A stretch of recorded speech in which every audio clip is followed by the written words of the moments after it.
Go. And here we go. Welcome to episode number 31 of You Had Me at Halo, where we talk about one of gaming's most storied franchises. This journey started nearly a year and a half ago. When this team here expected to start a podcast as a run-up to the release of Halo Infinite. And at that time, we thought it was going to be a 4 to 5 to 6 month run up. After a 1 year delay, we are almost here. And today, we actually got some light at the end of the tunnel. So we have a lot of details to discuss about the campaign and also some other feedback that came from the tech test. But before we get into that, I'm going to want to introduce today's Spartan team. Do it. First of all, Jesse, I'm hearing myself, and it's really distracting. How are you hearing yourself? I don't know. YouTube video? You probably have the YouTube audio. You have YouTube open and you didn't mute it. Abe. Man. How do I do this? I don't know. I muted everything. Anyways. You wouldn't hear yourself if you muted everything. I'm still hearing myself. Is your headset connected to anything else that might be watching our incredible show?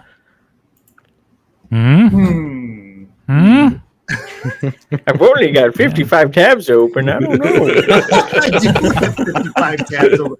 What a disaster. And it's Internet Explorer. Oh, there it is. It was Twitter. I had the Twitter open. Son of a bitch. Anyways, that was a good way to open up. You know what? I was just trying to... That was a normal way to open up. Yeah, that was normal. I was just trying to buy time for Soul to get back. So Soul, welcome. Yeah, I made it just in time. I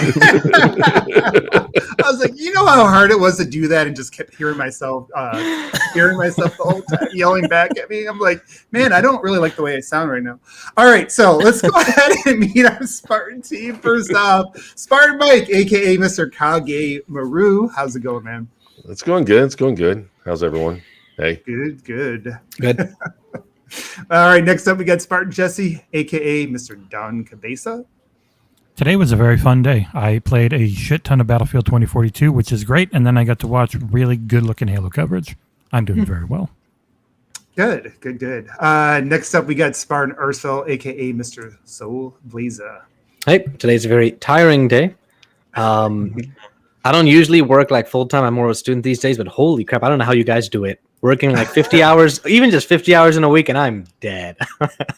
So just wait till you have kids, man. Once you have kids, my god, then you just will learn how. That's literally 24 hours a day. That's insane. Yeah, at that point, you just kind of go on autopilot. You are a soulless machine, which is what I am. So, all right. Next up, we got Spartan Daniel, aka Mr. Nadian. What's up, man? Hey guys. Not much. It's a massive day. We got hold on, Skyrim anniversary. Oh, nice. My pumpkin. I had to pull it out, and it's GTA, Halo. Yeah, but GTA really is powerful atrocious. piece out. I haven't even looked at it yet, but we put a powerful piece out. The trilogy came out today. Oh yeah, we did. Yeah. Yeah. Well, it's Skyrim Day as well as Halo Day, so I'm happy. Yeah, Skyrim looks. Skyrim is a good deal for all that DLC, and it's the top selling thing on Steam. So Todd Howard was right. People keep buying it. They will you know what? They're just going to cancel Starfield. You know what? Let's just keep putting all our resources into more remakes of Skyrim. It makes us too much money. All right, but and finally, your host today, the guy who is always prepared to screw up the intro. Mr. Spart Abe, aka Mr. One Bad Mother. All right, guys. So we got a lot of stuff to cover. I am going to try to jump right into it with both feet first. So I'm sure we've all had a chance now to watch the information that's been put out by IGN and Game Informer. I thought Miranda did an excellent job, by the way, in terms of if anybody hasn't seen that yet. I think it's like a little under 15 minutes. It really does cover a lot to the campaign. So I'm going to kind of start with that because I think she does a good job there covering a lot of things without any spoilers. And there's a lot of different aspects to cover. We got to go through the story, environments, some of the enemies, things like that. The progression, which is I think been the most contentious and probably resulted in the most anxiety. Maybe it is the new sprint. And then we have the gameplay stuff. But so let's go ahead and start with some of the easy stuff. I really want to get into the story now. Daniel, and I know you are one of those guys that's read all the books and are really almost all of them at this point. Almost all the books. Jesse's one ahead of me at this point. Yeah. So you guys are, I know that you really delve into a lot of the backstory and things like that. So first of all, I just want your general impressions. Like, what are you thinking of what you're seeing so far? Just kind of start. It's I didn't watch the 44-minute Game Informer after Mike said it's pretty spoilery, so I wanted to avoid some of that. But the way they describe you picking up the cores off of dead Spartans and the way they're setting up, the fact that you actually get to see a cutscene with Halsey and Chief together for the first time in years. Really cool. It's a welcome sight for sure, but it tells me that they're taking the right elements out of the lore, and I'm not sure how much I've heard the word retcon thrown around today from a couple people on Twitter too, and I'm not sure how much that is actually going to happen, or if they're just going to weave into the fact that the domain is kind of this forerunner MacGuffin, and so how Cortana was handled within that environment, and how the quote-unquote weapon, Nutana, whatever you want to call her, interacts with her. I think it's definitely setting the stage for an interesting thing. But one of the things Miranda said was that in her playtime, that story wasn't at the forefront as much as the Banished and I assume the Harbinger were. So it's that it's kind of a double-edged sword. I'm happy to see that it's not another hunt the truth kind of flip as you start actually playing and seeing that it's not at all what they've been promising. But at the same time, I hope that there's a fine balance between that personal journey and mission for Chief in regards to how that plays into the Banished, the effect that they've had on Zeta Halo and the Harbinger and all that kind of stuff. So far it looks good. I'm not. And they did say, as far as the retconning stuff, I think is more kind of clean slating more from 5. So they're not changing what happened, except they did a time jump to sort of move past it a bit. That's the way I took it. It's like they're prioritizing different angles to the same universe. Yeah, it sounds like they're not focusing on like the culmination of the Cortana story. You're going to get, Nutana says, "Hey, it's been 6 months. Where you been?" It's going to be a kind of a recap, a brief story blip more than it is going to be a primary function of the story. I do think that a lot of it is, they said they played the first 4 hours or so, and that is probably spent getting your footing, because they also said that time is more linear. Right. Yeah. Like that is a linear going through, it might be the Infinity, I would imagine, going through that, finding everything, trying to figure out what's happened, and eventually work your way down to the ring. They obviously get a Pelican that's working and get down there at some point. So going through that, and that's obviously all going to start pretty Banished heavy. And I wouldn't be surprised if then, once you're on the ring, down where Cortana was, because they've said Zeta Halo is where she had set her base of operations. So then it would open up more and be that mix of fighting the Banished, trying to help the UNSC get more of a foothold with the FOBs, while learning exactly what went on with Cortana and why the weapon said she's deleted at the beginning of the July or June video. Yeah. Right. Yeah, I mean that's one of the things I really liked about it as well, is just like the mystery. It really does capture a lot of the CE tone, right? Like the just kind of you don't know exactly what's going on. Then you have you're starting off it starts off. It feels like in a lot of ways like when they rebooted Star Wars, and it was kind of like your Star Wars again. In a lot of in terms of a lot of the beats, fighting your way out of the ship, then you get into the open area, on the ring. And it feels like you against the world, right? And that's the thing that I think they've been missing a lot of. It got so convoluted in some respects. I think it lost some of that mystery and maybe that sense of danger in some of the other ones. I mean, yeah, I feel like they're. Yeah. No, it's. I think that's on point. I think they're also, the old mantra in storytelling, show don't tell, right? And I think they're getting a lot better about doing that. I mean, you think about that showcase in June when we all talked about how, in that cinematic, and they showed it again during the gameplay footage today, where Chief is floating through space and he comes across the dead UNSC, and you see how his actions, how he's reacting to another fallen comrade. And it's like you can see those things. You can see the effect that the decimation of the Infinity has without having to spend minutes on exposition like we've seen sometimes in previous Halos. Yeah. By the way, Samnia does bring up a really interesting thing. He said 4 hours is almost as long as Halo 5. That's a good point. I never thought about it. I know it's off topic, but you remember all the things like I I've was been saying. watching. I've been watching Co-Carnage play through for the first time, and he's been beating most of them in 3 or 4 hours, especially when you're on PC and you can just shoot everything in the head pretty damn easily. Yep. And you realize, he's playing on normal just for the story. He's not playing for challenge. Yeah. But yeah. You can you can get through those games pretty quick. Yeah, but I've gotten through them pretty quickly on Heroic outside of 2, which is ball crushingly hard.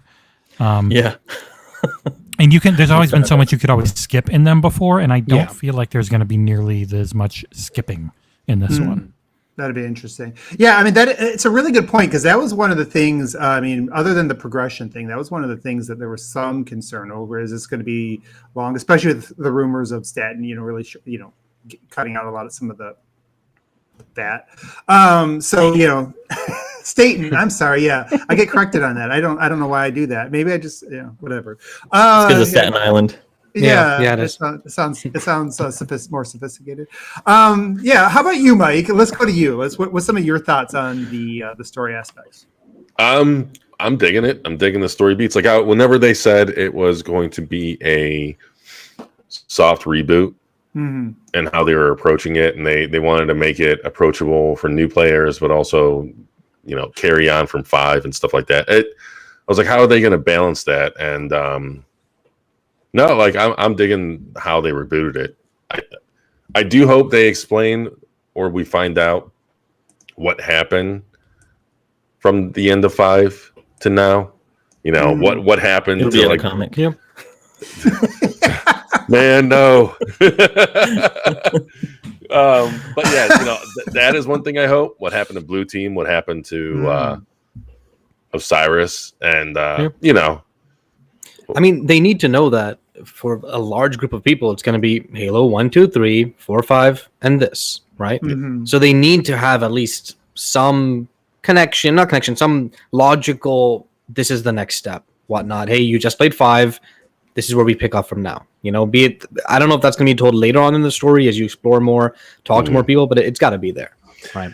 I'm hoping that in the beginning, I'm hoping that the beginning they have a refresher or something, because it seems like after the beginning, like when we start seeing it, it's kind of forward. It goes forward. You figure out, you pick up what happened in those last 6 months or something, instead of what happened in the last 18 months. That's the impression I got from all the... There's definitely got to be something, right? Because how do you go from the end of Halo 5 as just a game player, where humanity's not really on its back foot, it just lost to Cortana, and that's all you really get the impression of, to holy crap, Infinity's the only thing left, no one else, there's no other military installation. There's got to be something. Maybe some text in the beginning, But I absolutely love how they've been handling it, though. In little things like, the way that the preview said, that I think it was Game Informer, that they said that you can see the weapon kind of grow in just a short time they viewed, because they only got to see, I think, 3 hours, and within those 3 hours, I guess she became less and less naive or something. They're kind of describing it, but yeah, stuff like that, absolutely love. I'm loving everything surrounding the story that I'm seeing in this. What about that dynamic, like the pilot, Nutana and Chief? Like, I feel like that is that wasn't something I really put too much thought in before, but it seems like the more kind of beats we're getting from, the more clips we're getting from their interactions, I think that's a really smart dynamic that they haven't really had in any of the Halos before, right? It's usually been you and Cortana, or you and I mean, there was an Arbiter in Halo 2, but again, he was kind of more like Chief in a lot of ways, right? Yeah. Like it was, Right. he was just on the other side of the war, but it was, he was more of a serious guy. It's interesting now because you have this growing AI, right? Like, and she's, I think, providing some of the humor in this, and I think it's working. It's not too on the nose. It's just she's just kind of like, naive, and I think that kind of works. And then you have, the pilot who's always, freaking out. And he's like the mic. I'm just kidding. No, but he's always like, it seems like more anxious, right? Like in kind of painting the picture of the danger and all the things going on. And then you have, the badass and Chief. And I think they all bring something different and unique. And I think that could be a really interesting, created an interesting combination that we really haven't seen, like even in other games, like even if you think about other story-based games, I think this is something a little bit different. Usually it's like 2 people or it's a big team. Here you have just these 3 very diverse, dynamic personalities. And I think they can use that to really play off each other throughout. Did anybody else really have any thoughts on that, or did that stick out to any of you guys? Yeah, I mean, I feel like they're kind of bringing up that dichotomy between human and machine again, right? I mean, having Nutana back, or whatever form she is, being naive as she may be, she's still an AI, she's still a machine. And then you have a full-time human companion for the first time. I just wonder if they're going to kind of bring some of those questions back. Definitely, lays the groundwork for it. All right, what about the Banish? Any new thoughts on them? I thought there were some pretty badass looking shots they had. I love the way their armor works, and shooting it off is going to be very enjoyable. Yeah. They really embrace that aspect of brutes, right? Even from the older games, you'd break the armor off, and their behavior would change. So it's really cool seeing that. I think it was the Miranda video where you shoot off the helmet of that one brute, and the way that kind of like the dynamism. Yeah. And it looked really, really good. I love just the visual, like, communication of when you get, the brutes getting their armor blown off. It seems like the bosses have rechargeable shields. Yeah. So, it's good. It's real good. And there's a part in the video I'm playing now, there's a part later where I can't help but mention it right now, that the freaking skirmishers from Halo Reach are finally back. Yeah. They are part of the Banished. Little jackal shithead looking things with their little useless arm shields that are real fast and love using sniper rifles. It'll be interesting to fight them again. It should be interesting to note, though, or we should note that 343 has already said they realize that flying enemies are not fun. You won't see drones. So we don't have to worry about that stuff in this one. Unless it's a group of drones that are really big and tough and never grew their wings. Then you might see them. But yeah, the skimmers can hover a bit, but that's it. They don't fly, because going up and down a ton, not very fun. Yeah, especially like on Legendary, right? Like you just walk out and just that's the problem. Instant kill. Yeah. Everybody who's you probably had bad dreams about that in playing Halo 2 Legendary. Things flying around you. Even Halo Reach had moments with the drones where it's like, come on. And they had engineers shooting them all too. Yeah. Oh my god. See, I just look over and it just showed, the kind of range and how far out some of the firefights can be. I love that. That's what I think, that large scope is still there. Yeah. Or they saw a skull up on the top. The Game Informer was saying they saw a skull way up, like they showed them. It's way up on the top of the mountain. How the hell do you get to it? Like that type of stuff. Like just the amount of things they can hide in the environment to give you a reason to have the open world with all this movement that they've added in. Yeah, we're definitely going to talk about the sandbox and the environments, because I got to say, and also that stalker rifle looks awesome. The stalker rifle is pretty much if you took the carbine and the beam rifle and made them have a red baby.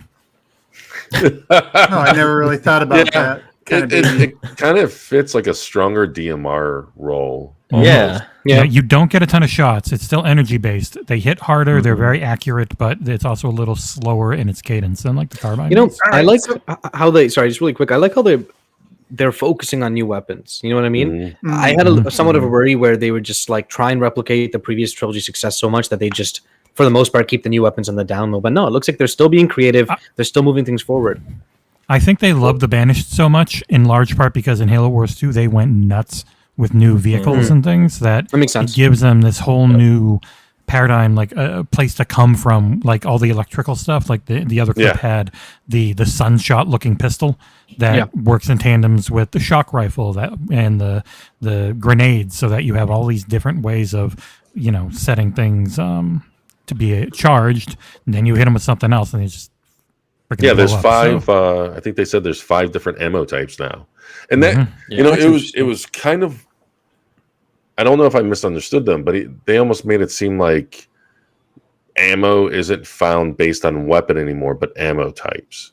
That's the impression I get, where you don't have to worry. You don't have to worry about finding an assault rifle because there's kinetic ammo, electric, hard light, plasma. That'd be interesting. I mean, we know the multiplayer doesn't function like that, but that makes sense. Yeah. That would be. They're doing a nice split. A nice split for single player and multiplayer that Destiny always should have done, where the systems can work differently to work better for that type of thing. Yeah, I do like that. I think I like the fact that they're starting to diverge the campaign and the multiplayer more, so they can take more chances in both, right? Yeah. I think that obviously the design, the overall feel and design and gameplay, stuff like that. I mean, I think a lot of the core elements are going to be the same, but I like that they're not restricting themselves. Like if they find something they want to try in the campaign that you wouldn't replicate in the multiplayer, and vice versa. By the way, I did not see the repulsor in the updates. I know she did mention that you don't start off with all the equipment anyway, so I don't know if we'll see it later. Oh, there was a skirmisher. Yeah, just popped up. Also, this is definitely not heroic, whatever this video is. That's for sure. Yeah, it's not. She said she played it on heroic. There he is. There's our boy. Oh, look at that. Watch how quick he goes down. Like, play for like a second longer. Yeah. He's fully armored. But like he still had his armor on his head, so I wonder if their armor comes off. Because he's fully armored up. That was the thing with the skirmishers, is they were way tankier than the jackals. Yeah. See, like he's got a full helmet on there. So I don't know. I think the B-roll they got, and also Ryan's footage, because I don't know that we saw any Miranda footage. But Ryan's footage, I don't know. He didn't say anything about playing on heroic. I think he might have been on normal. Because Miranda talked about being on heroic, and then in their back and forth, she would talk, and they wouldn't show footage matching her. And then Ryan would talk, and they would show footage matching him. So, because I think he was the one that was able to capture more, because they're probably playing at the same time, and it'd be hard to capture everything. So, well, I'll say this: if they were playing it on heroic, then I think we should all start it on legendary. 100%. I'm thinking I might start anyway. The B-roll they gave to Game Informer, because I don't think Game Informer played, at least not that footage, was definitely easy or normal.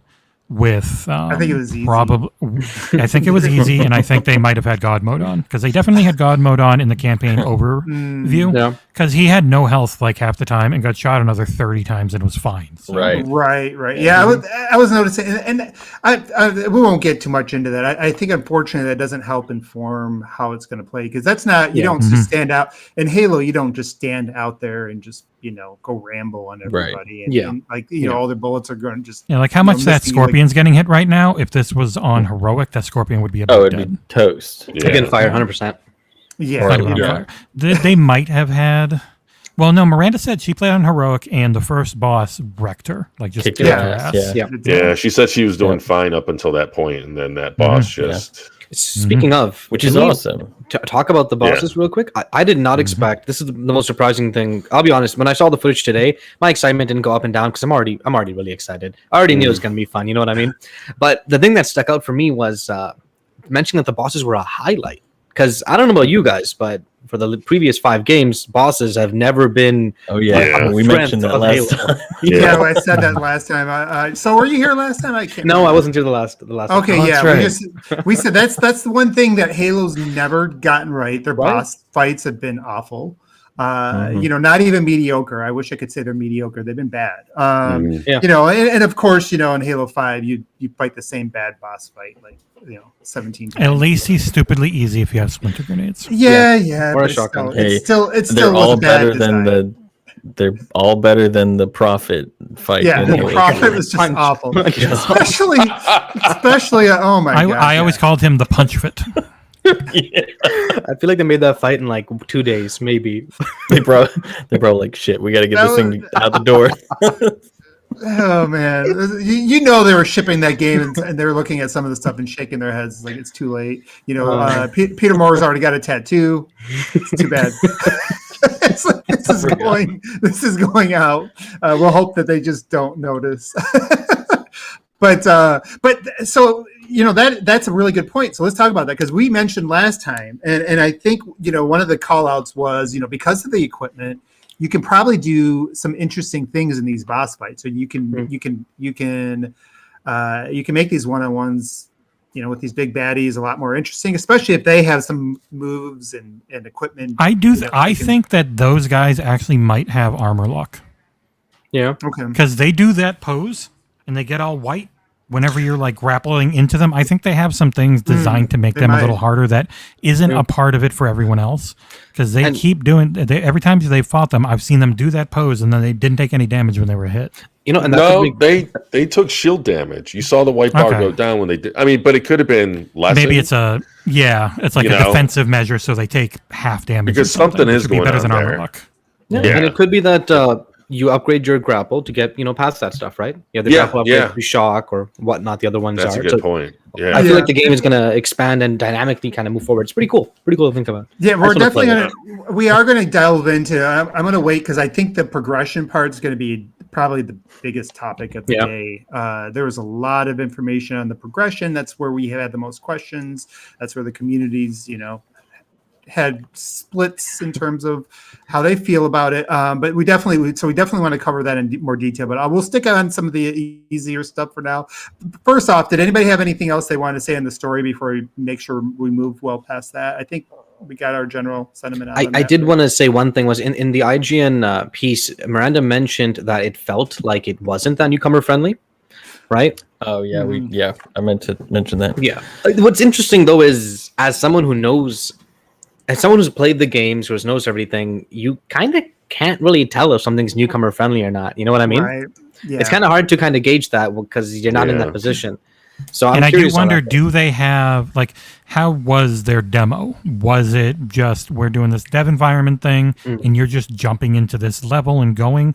Or, are they so finished and done that they've got the actual opening? And when you start the game, they're just playing final code and it's got an open, is there going to be some sort of preamble opening that gives you an idea of what's been going on since the last game? Because something like that might not be in your preview coverage when you're seeing a game over a month early. Right. So, you just don't know. Yeah. And that seems like an easy thing to do. But at the same time, I'll say that when we played Halo CE the first time, you remember you had all that stuff going on. You didn't really know what was happening or why. Yep. You just were in the ship and you woke up. That mystery kind of added something to it. And so you can help actually, inform some of the backstory along the way and fill in a lot of blanks along the way, as well. So there's a lot of different ways to do that, especially, through these environments, right? You can find the audio logs and things like that to kind of maybe fill in some history, but it doesn't need to. You can just, at the end of the day, you just know you're under attack, and they tell you pretty much off the bat that you need to do a few things, and it's really a mystery to everybody. It feels like. Yeah, and I do find it weird how games have this weird, like I mentioned in our chat earlier, people don't complain if they start reading Return of the King and never having read Fellowship or Two Towers. It's like games are in this weird spot where somehow, for some reason, a game that's now 8 mainline entries in 20 years into its existence has to, there's an expectation that it has to be some sort of newcomer friendly. And I mean, it absolutely multiplayer, sure. But like, I think expecting, some sort of like mass wrap up of like the previous 7 entries in the series is something that only games has to do for some reason, and I don't think it needs to. You can, like you said, Abe, you can be, and Jesse, you can be welcoming with the sense of mystery and still have maybe a brief refresher before it starts. But as our friend Grubb said, it's a Halo-esque Halo. So.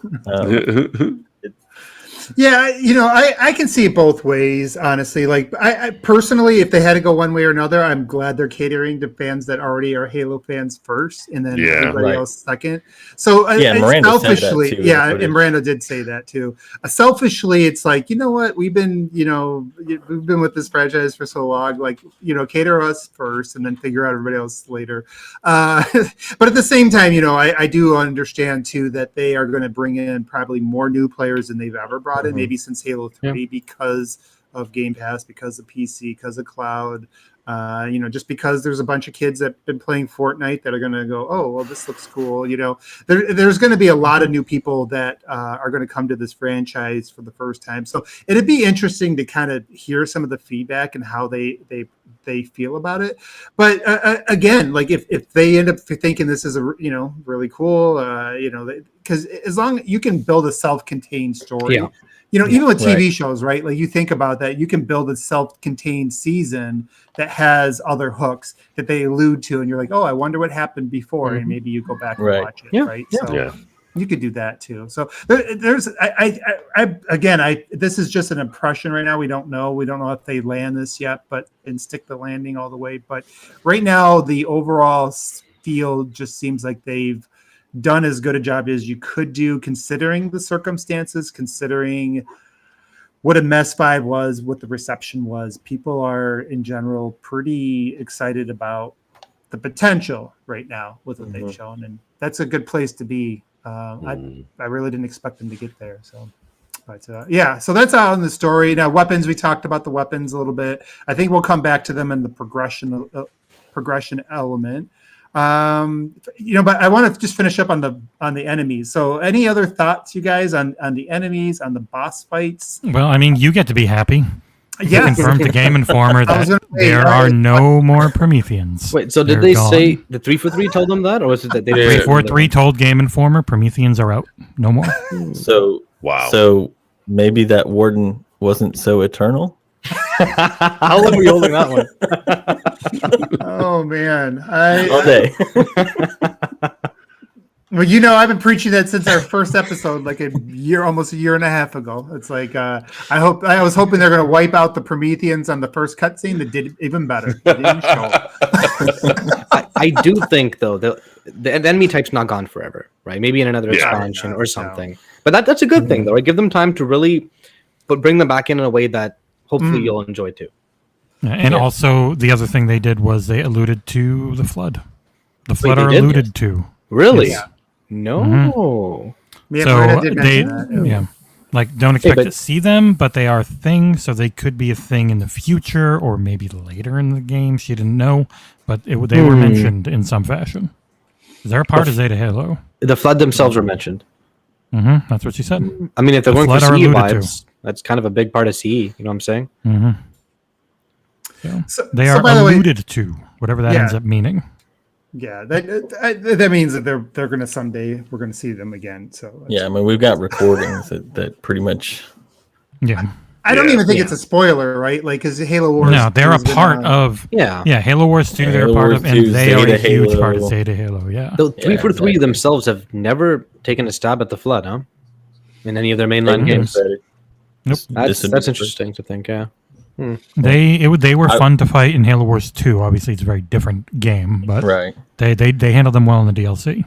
Okay. As far as the enemies, one of the things, kind of like what Mike was alluding to earlier, was that, not just the armor pieces falling off, but the dynamic reactions to the bullet hits. Like that was such a welcome sight. I mean, obviously that's always kind of been part of Halo, but they've always been a little bit limited. And this what we've seen in the preview thus far, it seems like those reactions are a little bit less scripted and more based around weapon types and location hits, which is nice. Yeah, you definitely can feel more of the impact. We'll get into. I guess we're going to get into the gameplay here shortly too, but some of that ties into the boss fights and everything. But there's a lot. There's going to be a lot in this, and that it's going to be a lot more variables, right? With everything, and I was enjoying some of the things I was seeing with some of the physics. We were talking about some of the weapons earlier. Did you guys mention that weapon where they did like 3 blasts and then the enemy just kind of flew up in the air? It's like that was the pistol. The shock pistol. Yeah. Mm-hmm. I mean, there's going to be some fun things. We played the multiplayer. We said it at that time. The sandbox is so much fun. We were looking for it. Made us look forward to the campaign more, and we keep seeing more and more elements of that. But even the boss fight. So going back to that, I thought that was it really looked like there could be just that first boss fight. It seemed interesting, in that it's like you have to use your entire environment. Like she used that exploding barrel when he got close to it. It's like, throw a grenade one way, get them to kind of move into that and then blow that thing up. There's so many different ways that I think you can make these battles a lot more interesting, especially once you get like get a booster pack and the thruster pack. Sorry. No more rec packs, huh? Yeah, get the thruster. Get the thrusters. Use the grapple shot, and the grapple shot's going to just add a lot of possibilities within those environments. But what did you guys think? I would say, imagine those fights in co-op, like Yes, being able to really strategize around those enemy types on Legendary, especially, is going to be really interesting. When they add co-op, they need to do it right. You know what I mean? Because it's everything I see here. It looks like so much fun, but it looks like it'd be even so much more fun with co-op, right? And I'm sure they know. I know for a fact that they know this. Obviously, they do. So when they do eventually add it, man, they really gotta, because they might have something special here. Not just a single player, but you'll have people that play Borderlands for hundreds of hours for some reason. I don't know exactly why, but they do, right? They have something they could do here, and it's up to them to capitalize on it. You guys said co-op, and I think Mike almost started to cry. Mike, if you need to go off. No, it's okay. I mean, hello, darkness, my old friend. I've come to grips with it. It's okay. It is what it is, right? Yeah. I've heard a lot of people mention we'll that. They're like, "What a shame that it's not there," because I think that it's probably going to be the co-op game. When it comes out, if they get it right, to your point, so they got to nail that. Right? The last thing we'd want is for them to rush it, right? I'm sure they could have if they really wanted to rush some form of co-op for release. The Far Cry / only the host gets any progression, and the old style where you just can only go so far away and you get teleported. And they they don't want that. They want something better, and making it all sync correctly.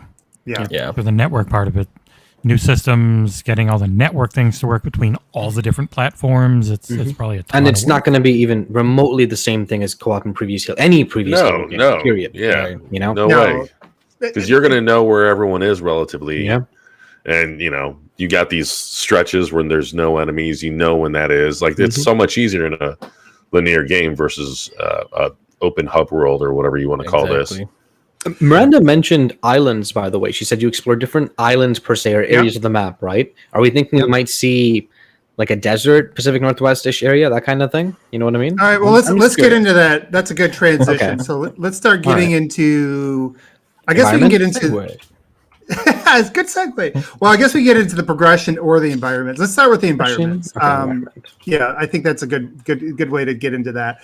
So biomes, what are we thinking? I think we talked about this in our predictions earlier. I think what were we guessing? I think whatever we guessed too high. Didn't they already confirm that there was only one biome? Or am I just Pacific Northwest and subbiomes? So that'll be probably the ship at the beginning, forerunner structures, banished structures. So as Quote mentions, every time I bring it up, the Pacific Northwest is more than just trees and rocks. And maybe in reality, but for them, I think it means this. That's what I'm thinking too. And what I predicted, by the way, I predicted only Pacific Northwest like a year ago.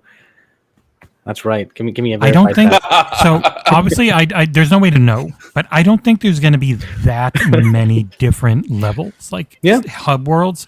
I think that if the first 4 hours are all this linear thing, and then you get into the area with the that we saw in the 2020 demo, which is what we've seen mostly here too.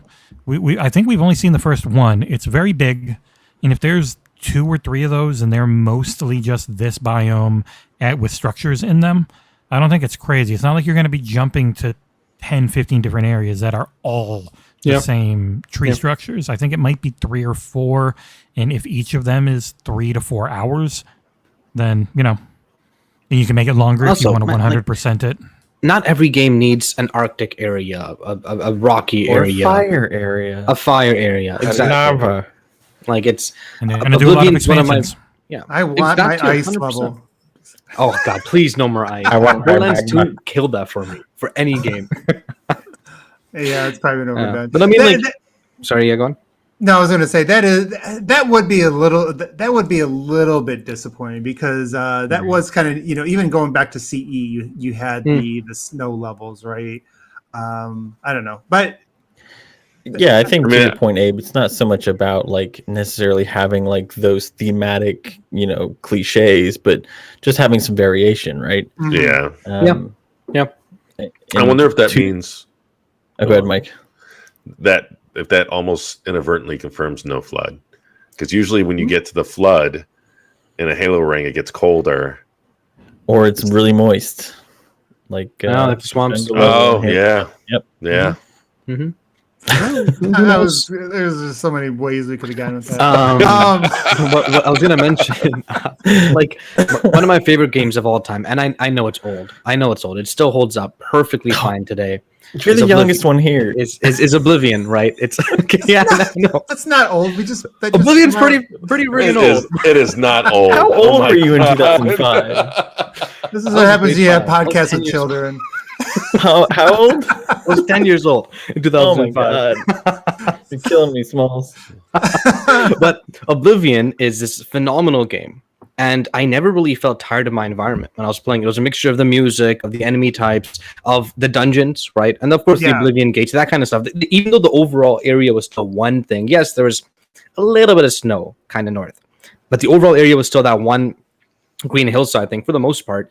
And they did it well. And if they can do that, what 16 years ago, I'm sure 343 can manage it this year. Yeah, and a lot of it looks like the interior designs were kind of diverse, right? Like we saw that one that was, I can't even describe it. How can you, the blue area, the blue interior area, it felt like really different than the red one. That's the only way I could describe those. But yeah, they just seemed to, they had some diversity in terms of how they felt and the tone of them and everything else like that. So I think there's some interesting things there. I hope we can go up into one of those ships. I don't know if you guys noticed that, but huh? Yeah, I hope so too. Yeah, like a Seraph, like a Covenant ship. Yeah, I mean they have the banished ship. The banished, the banished ships. You can see it kind of a huge ship floating out in the distance, right? And they even showed it in that hologram. I'm wondering if you ever make it up into there.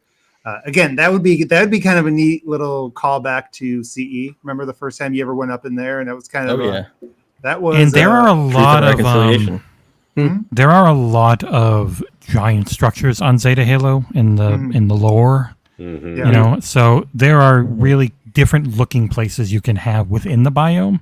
Like, yeah, you're in the trees and Pacific Northwest look, but the actual building structure and everything can be very forerunnery and very different. So I think they'll have diversity. Well, and I also like they're going to have diversity in terms of going from wide levels to corridor, right? Like kind of mixing Right. that up. I think that does help the pacing to kind of keep changing that. Like, I'm not a fan of corridors when that's all you're doing, but I think as a change of pace, it works. And Yeah. you know, it worked in CE, right? Like, because then you're not always feeling like you're doing the same thing. And then when you do get out into that open area, it feels different after you've been in. What did Miranda call it? tight Like space. dungeons? Dungeon. She Yeah, said she almost kept felt calling it dungeon-like. Yeah. Yeah. Mhm. I mean, I have so many memories of that CE level. I don't remember the exact name, but one of the snowy ones where the music starts playing, your partner gets teleported. Is it 2 betrayals? You open the thing, and if you can kill the elite in time, you can grab the banshee. You know what I'm talking about? You're on that little snow No, bridge. that's the first of the two. That's Is that assault in the control room? That's Yes. yeah. But like I remember, like there was a long corridor level. To be honest, CE does have issues where it's Two betrayals has a lot of the same. You're just Yeah. going backwards. really Yeah, repetitive yeah. in that sense. CE has those issues. I hope Infinite doesn't. I feel like it won't. There's definitely enough variety. I don't think it seems like you're unlocking each of the yeah. hubs of the world as you go along. And it sounds like you can go backwards too. Like if Yeah. you want to go Right. find more stuff, get more upgrades, you can Is go that- back. It's not like is- Metro Exodus, where once you leave an area, you're never going You're back. done. So if you Is miss that a something, good you're segue to progression? Yeah, let's do it. Yeah. Thank you. So you'll be our segue guy. We'll just call you Spartan. hopefully you're not the guy who made the Segway. He went off the side of a mountain on one and died. Oh man. So let's first talk about the overall structure of the That world. escalated. So it's not open world. It's not traditional open world, right? It's going to be hub world, and I think that's going to be the first thing that probably we need to focus on when it comes to the layout of the game and even the progression of it. First off, I want your thoughts on that. You guys were you guys happy, disappointed, or you gotten either way? No, I mean, it's pretty much what they've always said from when they've actually started talking about it. Like, there were rumors that it was very different at first, and it was more just gigantic, one big open thing, and maybe Joseph Staten came in to structure it in the way it is now. But from the entire time they've been talking about it, they've always made it sound more like hub world levels with a golden path you can follow if you just want to get through the story, or they've all this extra stuff you can get in there, so you get more lore, you get more upgrades for your forward operating base, you get more upgrades for yourself and your equipment. So yeah, I mean, it as many of us have said multiple times on this show, that's my dream Halo game where I have a reason to go explore a Halo ring. Mm-hmm. Yeah. So And the ability to, right? Yeah. And that was always the concern, right? Like it was always, even going back to last year, I always kind of wondered, how are you going to balance Halo? Because you're not going to just make it a straight RPG, right? Where you're just going to get level up and now your battle rifle is a, 2-shot kill by the end of the game. Catch 2 kills. So, so that it was like, how are you going to have that carrot on the stick? I think they've done some interesting things here, and we'll cover some of these details here. But I was more optimistic and more positive than I expected to be about it. To be honest with you, even after they showed the last time, the last campaign overview. That 7-minute thing a couple weeks ago. Oh, and it's also funny that campaign overview from a few weeks ago looks worse graphically than what was shown today. I think every single time they show this thing, if there's another preview, like if they do let other sites do a preview, it'll probably look even better, and then it'll launch and look even better. So it's very clearly showing what their polish is right now. Their content is locked. They are just doing everything they can to maximize how this thing looks. And much like with how we found out with Starfield, try to maximize its stability and the actual polish. Have that be a staple of Xbox games now. Well, that's what shutdown mode is, right? That's where, in talking to the developer friends, they always say that's where, the graphics get a lot better in the last few months, especially if you're building off of a newer engine. We just saw it with Battlefield. It was 2 months ago we had a beta that looked and ran terribly. And today it's on Series X, and it looks and runs perfectly. And they've also said it's going to keep getting better even after it launches. So, when you replay it, probably by the time you go into co-op. Once they snip off that little ankle weight called the Xbox One, it'll look even better. Ankle weight, give them the money. I'm thinking give them a year. Yeah. Yeah. That makes sense. They get their if they get their cloud infrastructure up enough to the point where they feel like, okay, if we can, we've got enough now to soft launch, but if we can really push all those people that are still on Xbox One, that now you want to keep playing this new stuff, you can stream it if you're not able to upgrade, because we know we don't have a ton to sell like we would like to, but we've got our streaming built up enough that they'll feel confident that they can now cut, and pretty much nothing that's big AAA will be on Xbox One anymore. Yep. And that's something Mike and I have been saying since like the moment they hinted that was going to happen. So it's nice to see that they're starting to. So let's talk more about that hub world, because I think you actually it ties into what you just said there, Jesse, when you talk about like cutting off the Xbox One someday, whether it's a year from now or longer.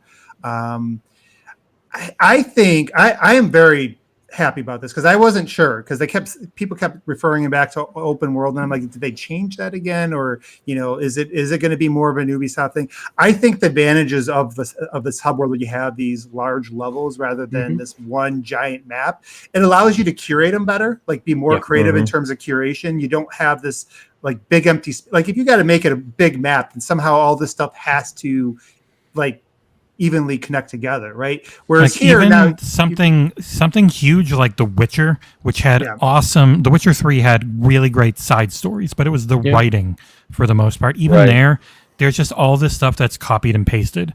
And even Far Cry 6, which I really enjoyed, there's all these things that it's the exact same encounter, just in a different part of the map.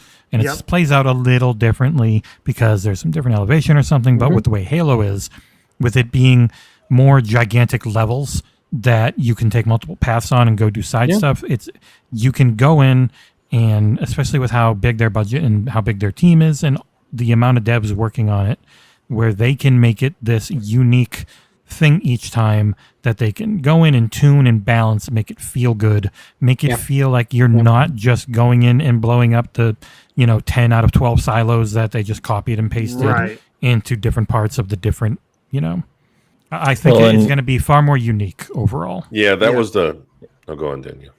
I was just saying that was kind of what Miranda alluded to, was that she mentioned one of the outposts, how Ryan took a completely different path to accomplish the same thing. He was sniping and doing everything from afar, and she was up in the face of every enemy, and totally changed the situation entirely. But she also then in her preview specified that they weren't doing fetch quests. Like Chief wasn't out doing fetch quests. It was meaningful content that also wasn't like you guys have said, it's not a copy paste a thon where you're just doing the same activities over and over across the map to fill out a checklist or whatever. I really liked it how I'm sorry. No, you go for it, man. Your turn, Mike. No, I really liked it how they had, I think it was Game Informer, they said that one of them is a prison that you break out Marines and stuff like that. So I was, with the first one, I think we know about that with the fuel depot or whatever station where you got to kill those silos or blow up those silos. I was worried that would be like a repeated thing, stuff like that. But knowing that there's different types of bases that you attack and different, it's so good.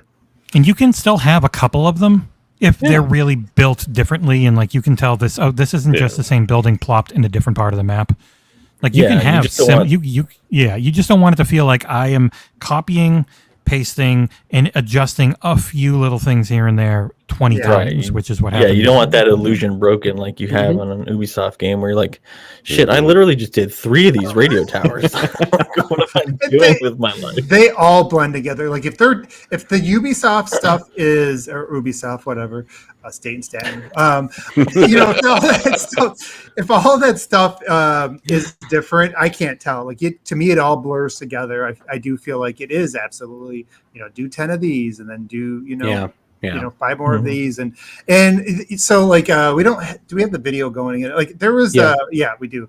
There was that scene where he gets the minigun, right, and he turns around to the side and he's in this outpost area, and you just see a crashed ship in the background, right? Like you wouldn't expect that to be copied and pasted in all these different areas, and then just like seeing the diversity, not just from area to area, but even within the same area. Like you turn one way and then you got some verticality in front of you, and then you turn out in this big open area and there's people shooting you way down in the distance. That was the that deleted tweet from Colby Payne, who worked on the game, where he was like, hey, this looks a little different because he was like, he placed a lot of stuff in the environment.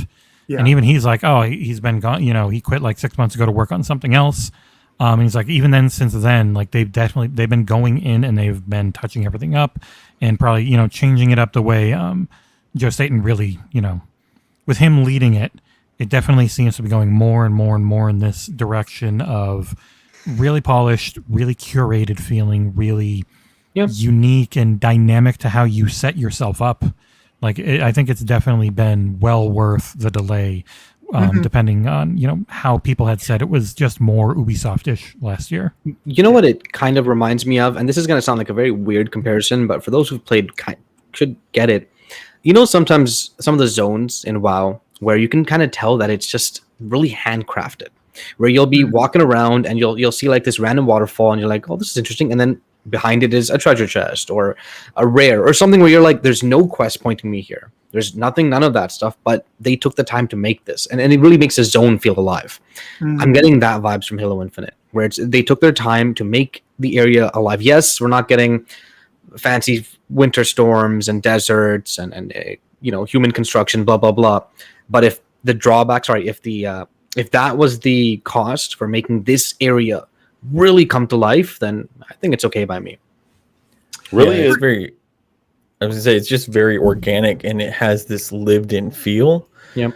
That just most open world games, or again, this is kind of that quasi open world. They don't really take the time to really capture those like little environmental details like we've seen so many times, like the crashed ships, the fractured pieces of architecture that you enter. It's just. Like you said, if the cost is losing a biome or two, I think at launch, of course, it's at launch, right? Yeah. Well, is this the Hydra? I'm playing the video. This thing looks like the Hydra. This is something new. It acts like the Hydra, but I don't think it is. It's not locked up. It says Hydra on the bottom right hand corner. Does it really? I'm just saying it's so different. Like, look at how fast this shoots. Coming from one of the people here that doesn't read. I'm shocked. Like, look at that. It's super fast. It's very different. Really quick, Mike, how freaking amazing is the lighting when you're in the interiors and you see those, like, the reflections and the volumetrics and the particle effects? I mean, there's a huge jump, I think, that we've seen. I love everything about the lighting, but one thing, and I don't want to point it out because I don't know. Won't be able to unsee it. Well, he's already able to unsee it, but the rest of us like, okay, so and really it stuck out to me and this is just like minor thing, but like none of the lasers cast lights. I noticed that with like the Hunter 2 when the Hunter was shooting in the gameplay overview. Yeah. I wonder if we'll see that in the final. And it's weird because like the shields cast lights. A bunch of things cast lights. Like there's a lot of nice lighting. Yeah, there's a lot of nice lighting. It's just and to me, it just like sticks out like a turd in a punch bowl. And I've always casted like a lot, like right. Well, ever since Halo Reach, when they moved over to they put the lighting in the deferred lighting G buffer, and it was there in 4. I'm pretty sure it was there in 5. It was definitely there in 5, yeah. And Yeah. so that's Yeah, other than that, yeah, everything. And I love Yeah, I see it right now. You're right. Everything else looks great, but damn. I love the Okay, I see. contrast though between like the I cool still can't see it, blue I'll be honest. of just the Forerunner structures and Yeah. the banished modifications Yeah. that they put on top Yeah. of that. Just Yep. it's really, really nice. It's really cool. It gives the Forerunners, levels or areas like some, I don't know, additional personality they haven't had before. Yeah, I'm digging it. I mean, there's critiques that I can have, but overall, I only just looks great. realized that Bungie's Destiny's what are those dumb that race called with the armor is just their brutes. Like it. That's what? It's Oh, just dude, like yeah. that right. thing I is just literally- realized Turtleman. that. Yeah. No. Yeah. The Cabal. Yeah, the Cabal, there They're we go. literally They're just brutes. Everything about Destiny. Yeah. I don't want to go. It's just brutes. Yeah, but look at some of these some of the things your guys were playing. I kept focusing on the gameplay, like going back to even the boss fight, like watching him like all the moves he had in the environment and how he would charge at you. I could see myself like trying to boost behind This him. pillar area, the type of platforming you could have for Yep. finding skulls Yeah. and whatnot That's with the grapple shot. Oh, Nick must love this. This probably reminds him of Crackdown, trying to get Or- orbs. I want No, to. it's probably like, look, it's like Mario Odyssey. I can just jump around. Change the name from spotting calls to spotting orbs, and I'm in. What it does remind me of, and I know for some people it's not a Halo positive, Dam. but I really enjoyed Act 2, I think it was in Gears 5, and I enjoyed the exploration aspects too because yes, it was not half baked. It's not the right word. It wasn't as big as it could have been, but it was like you go to this area and it'll be like its own little battlefield, right? You go down this mine shaft, and then there's like these boss encounters that you would have otherwise completely ignored, and after you beat it, you get things for upgrading or lore stuff or blah blah blah. Or So it's legendary worth Or it. some, Exactly. yeah, relic which- weapons, and they yeah. talked about the weapon variants in this one, Yes. which I think will be Yeah. a similar. All right, well, segue. Wait, we What's up didn't with the cliff? actually talk about progression, by the way, like the Valor system. Yeah, no, we'll definitely tie that into that as well. But yeah, keep going. So keep going. No, I mean I finished, but if we want to talk progression, you guys see the Valor system.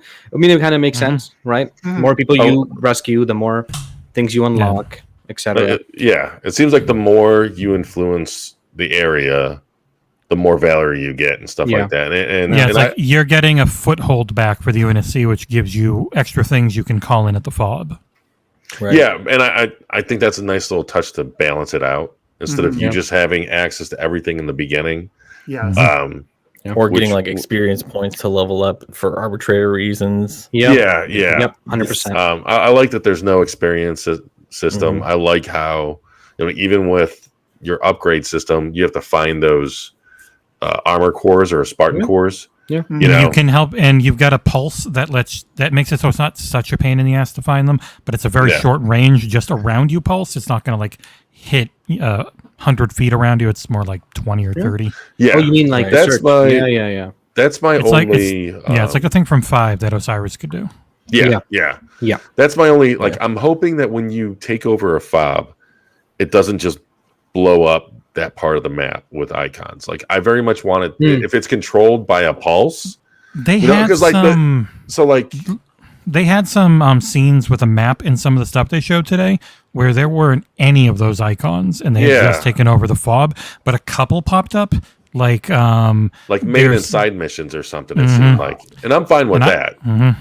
I definitely think you need to find or be close to things for them to show up. And that With the scanning, that's awesome because like Yeah.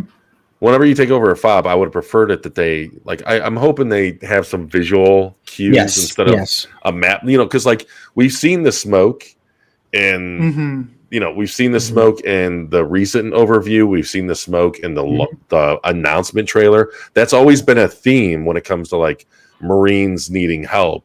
And, so like just having the opportunity that, once you take over an area or you get close to some captive Marines, you can see the smoke instead of relying on an icon on Like the a map. marker. Having some kind of like organic way of the game to tell you. But like that's So like if especially those smaller icons, if all of those smaller icons are controlled based on the pulse, that'd be awesome. Yeah.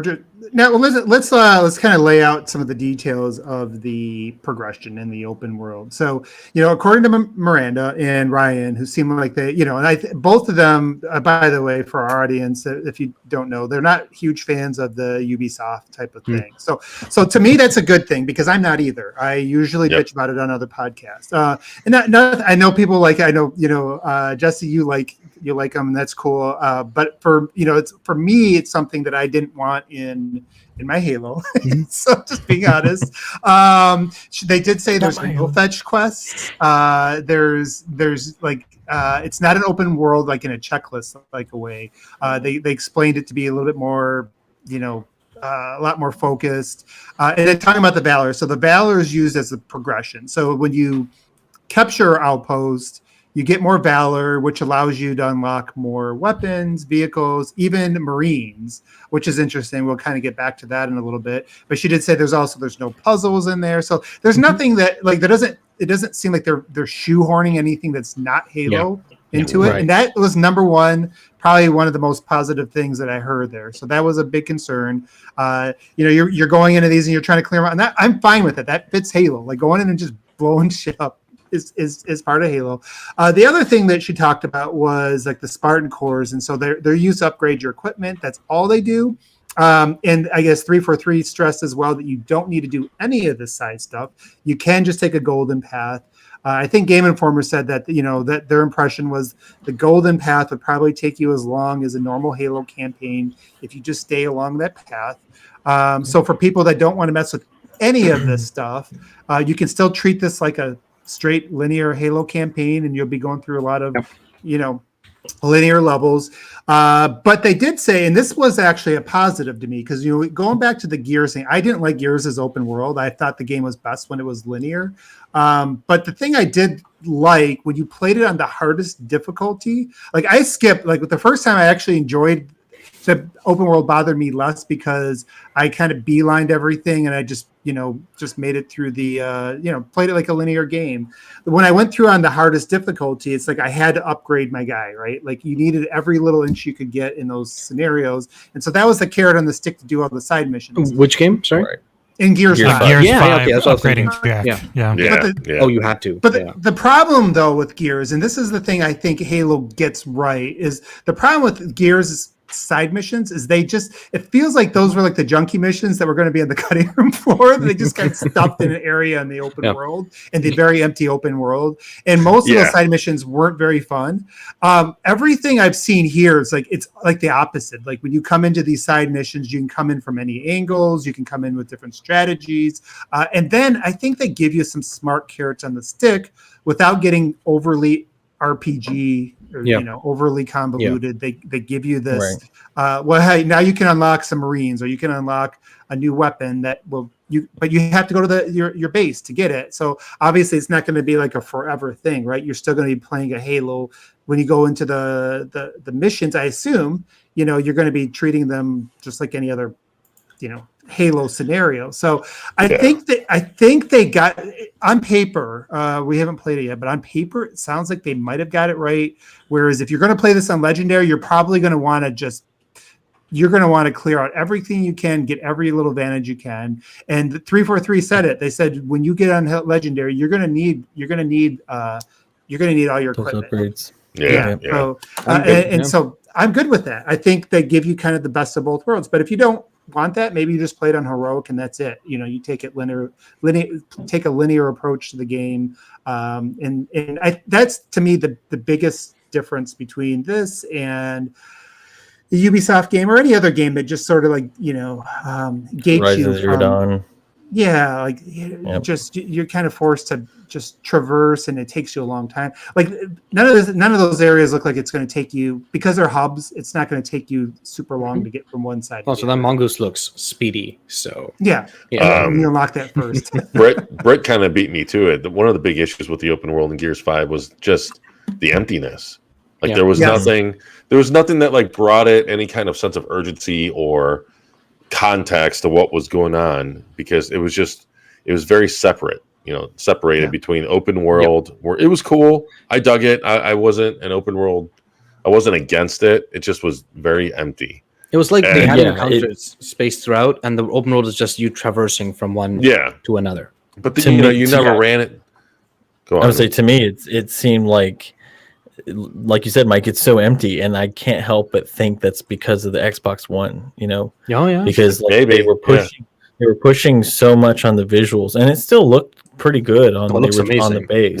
Yeah. Oh yeah. And so I bet in order to do that, they had to sacrifice the amount of enemies in an area that they could stream into the RAM. I mean, there's so many limitations on base one that they still had to build around. And kind of like our previous conversation earlier, like the moment they can drop that architecture, I think we're going to see some major improvements on the design front. I'm really Yeah, curious. just the fact that in between missions and in between side areas and everything, they found people to fight. Yeah, The type of things that are Yeah. probably random and you will always find, and it's not like, oh, I've taken over the fob, I've done all the side missions, now that it's just pretty empty overall. I don't think that's ever going to happen. Yeah, I think somebody mentioned it. I heard it somewhere else. Like Microsoft, 343 is aware of some of the criticisms that Gears 5 had in that open world. And Pixelbit G mentioned it too. He said they got into random conflicts. They mentioned that. So I agree. That's what Gears 5 missed that. Gears 5 also wasn't as interesting to explore. Like I think having a grapple shot, like getting out of your Jeep and just like, hey, is the skull going to be over this? If I get to the top of this mountain, what's up here? I think Rod Ferguson is very well known for being the finisher and doing what it takes to finish a game. And Joe Staten has made it very clear he's doing what it takes to really just make the best version of this game that he wants. And they got an extra year to do it. So people more say than- Gears 5 needs this and that. Honestly, it needed more time. Well, it didn't need it, but it would have benefited so much. Yeah, instead of from being more very Right, good, and- it could have been truly great. Yes. Well, and to Abe's point, it's like it had a great traversal mechanism. They just didn't utilize it because you were riding the skiff around what were essentially like flat lands. Like there were a couple points I think in Act 4 when you're in the sandstorms where there were some interesting action-y type moments that they had with that, but there just weren't enough of those. And that's the difference between this and Halo, or that and Halo Infinite, is that between the environment itself is almost an obstacle. It creates moments of it creates those action moments without necessarily needing anything, but it also has enemies in addition to. So I think it already has an advantage of being a little bit more of an interesting, topography and level design that really utilizes. It feels so dense. Vertical. Like look at when you get into these outdoor environments, just like look beyond just the space you're in. Like look at in the backgrounds and look and no, it's like all that stuff you see you can grapple on, right? You can See that mountain on the back? Huh? See that mountain back there? Yeah, I mean that's exactly what I was going to try. Or how You high, see that just over how there? high that in the campaign overview, he was so high up above the ring when he was jumping out of the Banshee. Like you've never been able to be that far above the ground. It was Not gonna lie, ridiculous. there's so many times in Halo games where I'd be like, "Hey, I remember this area of the level previously," and you jump down and just, your guy would just start doing the whole flailing, and they're dead because that level is not loaded in or whatever it is, right? You're not This game's supposed to gonna be have there. that. Exactly. Right, Exactly. right.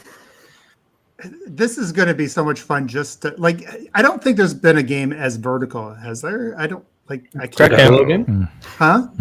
Crackdown. No, Crackdown doesn't count. That was Crackdown's pretty vertical. Wait, are we talking about Crackdown's- But for Halo, no. Yeah, All right, for Halo, Crackdown. no. But other games, I'm yeah. talking about good Because they're a bunch games. of haters. Good What? games. Crackdown is Okay, Crackdown amazing. 3. Shut your mouth. It's All right. fun, man. No, I get it. Yeah, no, you're right. That was probably that's probably the other one that's got that verticality. So yeah, I think that's going to add a lot to that. But going back to the hub stuff, and we were talking about the biomes and things like that. So that's the other thing that I started to think about, like when I'm looking at the maps, because she mentioned she mentioned like, hey, some of these areas unlock, like maybe there's like a bridge or something that you eventually unlock it and progress. First of all, I like that progression system because it doesn't overwhelm you. It makes you feel like I don't know. I just like a little bit more of a focus and let it to kind of slowly branch out. But I think that hub kind of approach is going to allow them to be a lot more agile when it comes to designing future content. And I know this is about what we're going to get on December 8th, but to me, that's also exciting to think about, like the future of this, because they've designed it in a way that they've really given them all kinds of possibilities. You can create almost anything. You can make your, whether you're going up in a big ship or just, creating another area that you can get to now. You can do all types of things with game design. And so I think the hub area, the fact that you can make it bigger or smaller, any size, like that's just going to add a lot of options for the developers. And I think that's exciting to kind of, when you start looking at some of the verticality and the sandbox and you start tying that into the future, there's and the way they built the engine for lighting and everything, so that it's not like Destiny where you have to spend 2 days re-rendering a site if you move one rock. Yep. It should be a massive help on expansions coming fast and furious throughout the years. Infinite feels kind of like how Xbox feels right now, where it's like, I like their content right now, but holy crap, does their future look amazing. Infinite feels a little similar to me, where it's like, hey, this campaign's going to be great, I'm sure, but I'm really looking forward to what they're going to add on to it in the future. Yeah. No, I think that's a good point. Well, in co-op alone, that's going to be yes, awesome. And it's definitely not going to be just okay. Now you can click another person. It's going to be an event or so. I'm sure. Yeah. And imagine a campaign, a co-op that doesn't warp you. The moment somebody gets to a checkpoint. I mean, Jesse and I were. I can see this. But see, that's the thing. I can see this having warps. I think it probably will. I mean, in terms for of main story beats and stuff. Yeah, maybe if you start a mode, if you start the mission, then it works. Well, and that's those are the types of questions they have to answer and tackle, right? If you're out trying to take down a fob, but I trigger a story mission, like a boss battle, does that warp you over here? Right. Or do I just stay and fight this boss by myself while you're out doing your own thing? Because Jesse and I were playing. Was it 2 that we were playing for the charity stream? Did you guys get to the last level? Or? No, no. I just remember how the warp checkpoints were. They were awful. So, I remember the very last level has a moment. When you enter in for the final boss fight and as you're going underneath the rubble, I swear I've gotten stuck there for 5 minutes. Someone moves forward too much, warp ahead of them. That guy moves forward too much, warps behind them. Just back and forth. Jesse kept. We were flying around. It was the level with the Arbiter, and you're flying around. And he would keep respawning and falling to his death every time. This is the worst. Love it. One thing I wanted to mention is. Really quick, because I know I feel like you guys might not prefer this. In Gears, one thing I really liked, while the exploration was lacking, I really loved their kind of banter with each other. It reminded me of God of War a little bit, right? How would you feel about that in Halo? Let's say you go to some other area and then Nutana starts talking to Chief or starts talking to the pilot or whichever way. You know what I mean? I'm down. You know what? I'm down for the pilot kind. I don't know if it's an old man yelling at clouds point of view or what, but I liked the Chief not talking to Cortana when you're playing as him. Because Cortana would say something, and I would sometimes you would think something naturally react to it in some ways. And this is not a natural cave formation. Yeah, and then you say well, no shit, so but that is you reacting versus and that was in many ways that kind of went towards Bungie's angle of keeping Master Chief as a blank canvas to a certain extent. He definitely had his own persona in the cutscenes, but whenever you're playing as him, he never spoke. But that changed in 4, and that kind of threw me off. I didn't hate it. I didn't hate it at all. The writing was good. I liked it. Yeah, it was different. Yeah, because you were no longer reacting to Cortana. Master Chief was, and that kind of kept you more in character in and out of the cutscenes. So I'm curious to see. if that wasn't if that stayed around in Infinite, I'm not gonna whatever. But like this would be a good opportunity to move away from it if they try to, because they can have banter between Cortana and the reaction from the pilot. Or They have already had Nutana. Chief talking a bit. Yeah, I think they're Like in going the campaign overview. If you'd like that kind of thing, See, I thought that was edited in. it probably was. But yeah. But it's probably going to be in there. I'm not going to hate it if it's in there. Like I'm just If it's sparing, I think, if it's sparing, because you've got two people to work off of, and then he just gives a line. Yeah, like he doesn't have to do soliloquies. Exactly. Just don't make him Duke. Don't make him Duke with a bunch of one-liners. That's not Master like Chief. Arnold Schwarzenegger. Ooh, I know what the latest. I was hoping more like the pilot trying to like figure out who the heck Chief is by speaking to him as he plays, trying to get responses from him. You know what I mean?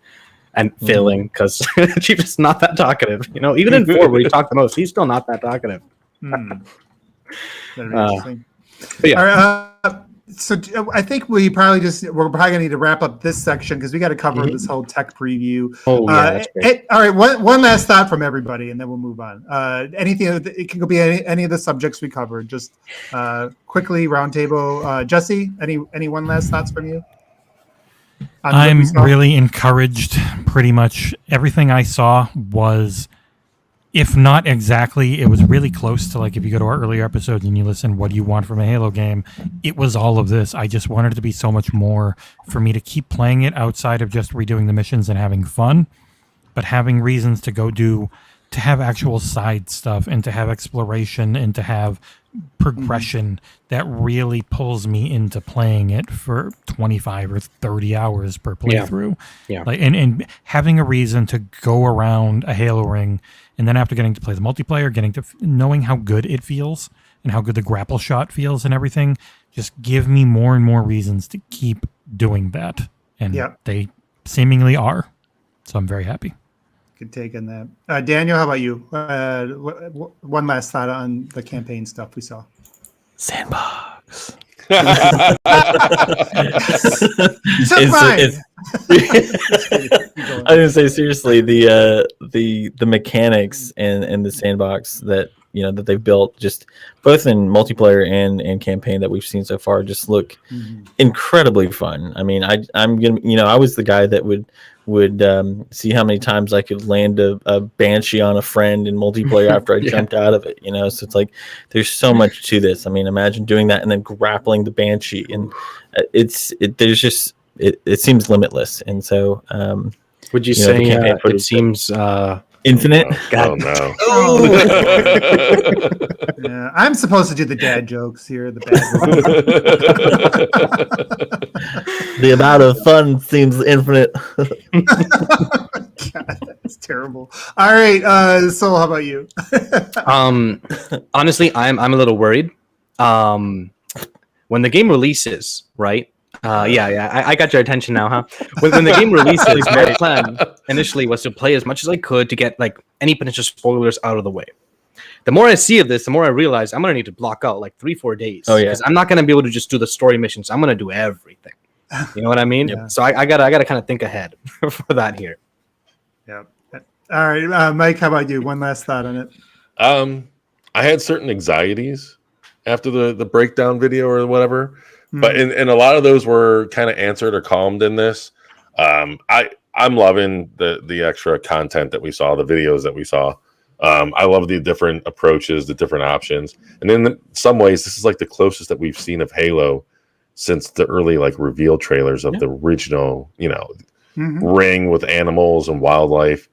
But I only have one concern. That's just the way that the information is fed to us. That's not even a concern. That's just like a question. I hope we can turn off the health bars. I'm one of those people. And only because they communicate it so wonderfully. Like it really is communicated wonderfully.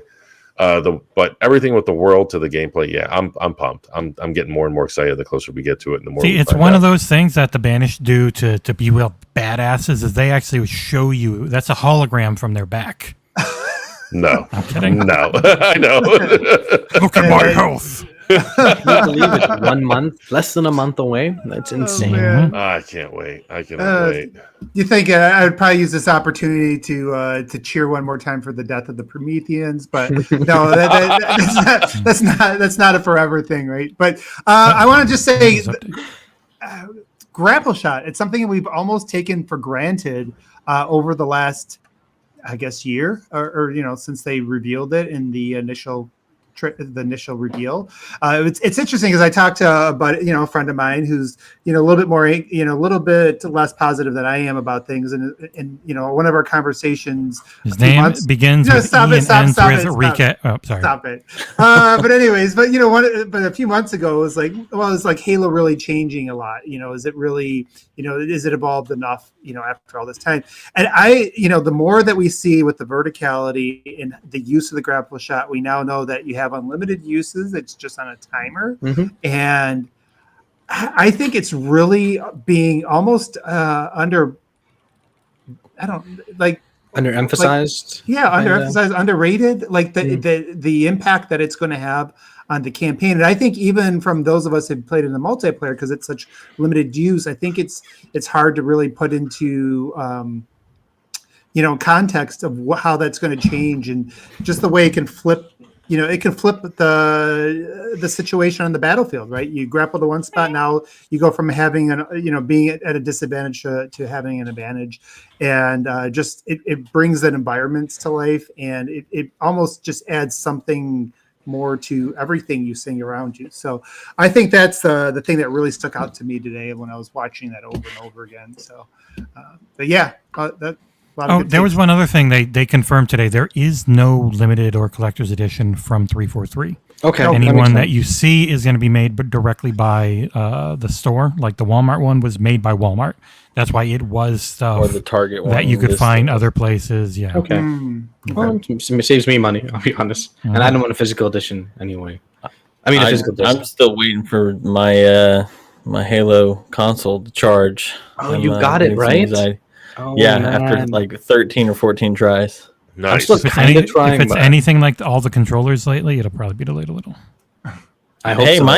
my Forza controller got here. The 20th anniversary ones were all pushed back to like December from everyone I've talked to. Wait, seriously? What? I'm a tech guy. Mine is now showing I got December charged for 14th. mine. I got charged for mine. Prick. Maybe they delayed At least it we so don't have that Satan- filthy scalper special nick on this time. Ugh, scumbag. Wow. Hey, maybe they delayed them all so that Staten could make them more Halo. I'm just kidding. So yeah, we'll move on to the tech preview. Boo. I'm kidding. All right, so I guess we're going to go ahead and read that they came out with the Halo. Did we get Daniel's final thoughts on? Yeah. Yes. Oh, we did. Yeah. Oh, yeah. Sorry, my bad. Hey, I did just. Ursul's just so used to. Yeah. Me like missing him. It's good to go. He has it on a timer, like solo, like every 5 minutes. Like, hey, why don't you get Daniel's thoughts? I'm sure he's raised his hand by now, and you've ignored it. We don't have to raise the hand thing anymore. We're not on Skype. We're on You're StreamYard. gonna have to do it like actually. How is the video and audio quality, folks? This why I is do our this. first time on StreamYard. Ursul's a goldfish. Oh man! All right, guys. Okay. All right, back on track because we are now at an hour and a half, and we still have this.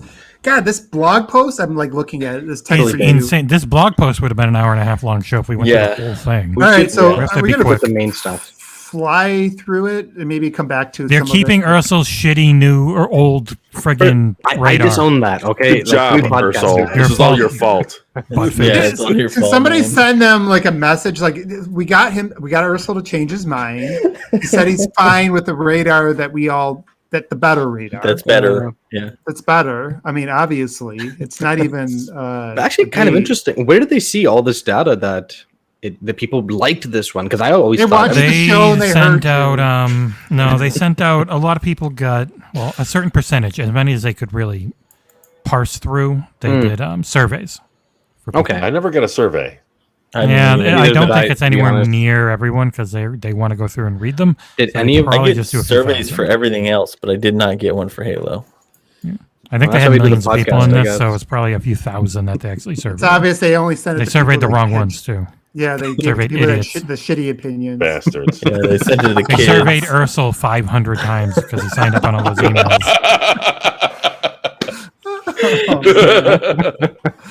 Oh shit! All right, But well, they, let's I mean, try. they focus group everything to death too, so they probably, Yeah, you know. sure. When Yeah, I most went, people Hey, don't mom know in any Ohio, better. what do you think of the what's a better radar system in Halo Infinite? I don't know. Old like me. you know, when I went to see the blog post again today, I completely forgot they updated the website, and it looks That's pretty nice. good. Yes. Yeah. Yeah. Very pretty. All right, so let's go through. I'm trying to figure out how we can attack this stuff because, like you said, it's probably a whole show. Usually, what you want to do is ignore the positives, whatever, and go to the feedback because that's the one that's actually Cut off the fat. right. Yeah. You know what I mean? Okay. Yeah. So for accessibility, No one's here for positivity. Yeah, no. In the blog post. I know. All right, so some of the feedbacks they got for accessibility, obviously people desired an auto sprint option, they desired for more color controls and a full colorblind mode, desired customized placement and size of HUD elements. So basically, they said they're going to continue to listen to the feedback on the accessibility and partner with the sandbox and UX UI to explore more settings in the future.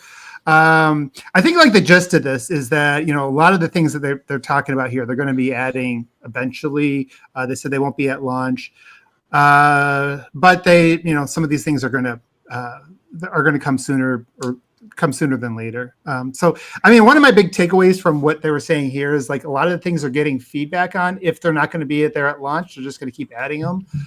We've talked about this before, though, that, you know, 343 is going to continue to iterate this game for a while, and, you know, not to get too caught up in some of the negatives. Anything you guys thought about the accessibility, or should we just move on to the audio?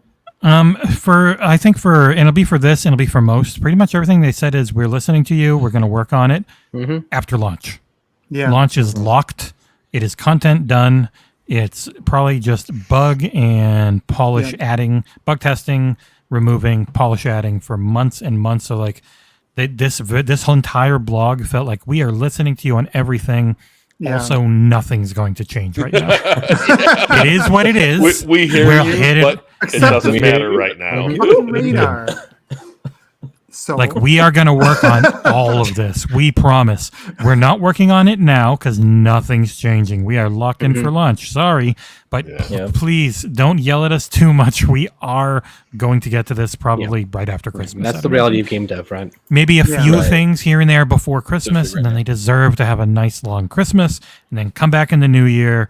But, you know, people are going to be pissed and yelling at them all goddamn Christmas long for the poor Yeah. skeleton And- crew that's trying to keep the servers going. Yeah. And absolutely no team would be making drastic changes this late in the development. No, Like, you this is not can't. like Yeah. this would be the same stage for any other developer out there. Yeah, on Battlefield any other game. just said the same thing. Like in their September one, they're like, we are listening, but we're locked in and we will get to it after launch. Like Yeah, that's it's all what it polished has right to now. be. That's all Yeah. it is Yeah. right now. It's polished. You'll see the graphics continue to get better. They'll try to work out bugs, make sure the AI is working the way it should. That's the thing. So we'll just go through, some more of the feedback. You know, it is interesting though. Like, so I even look at the feedback for the audio, like Needler, right? Like the explosion was too quiet. It's like even little things like that they're kind of hearing. So that's interesting. That seems like it would be more of a bug thing. Mm-hmm. Maybe. Yeah, I like mean, how it's placing the audio in Yeah. proximity to the player. Yeah. Because sometimes it did seem like it was good, and other times it almost seemed like it just clipped out. Yeah. but overall, they had pretty positive feedback on the audio, which I would expect. The audio is Audio's really pretty damn good. Audio it's to me, and everything I've heard is pretty close to. I mean, it's pretty much an A.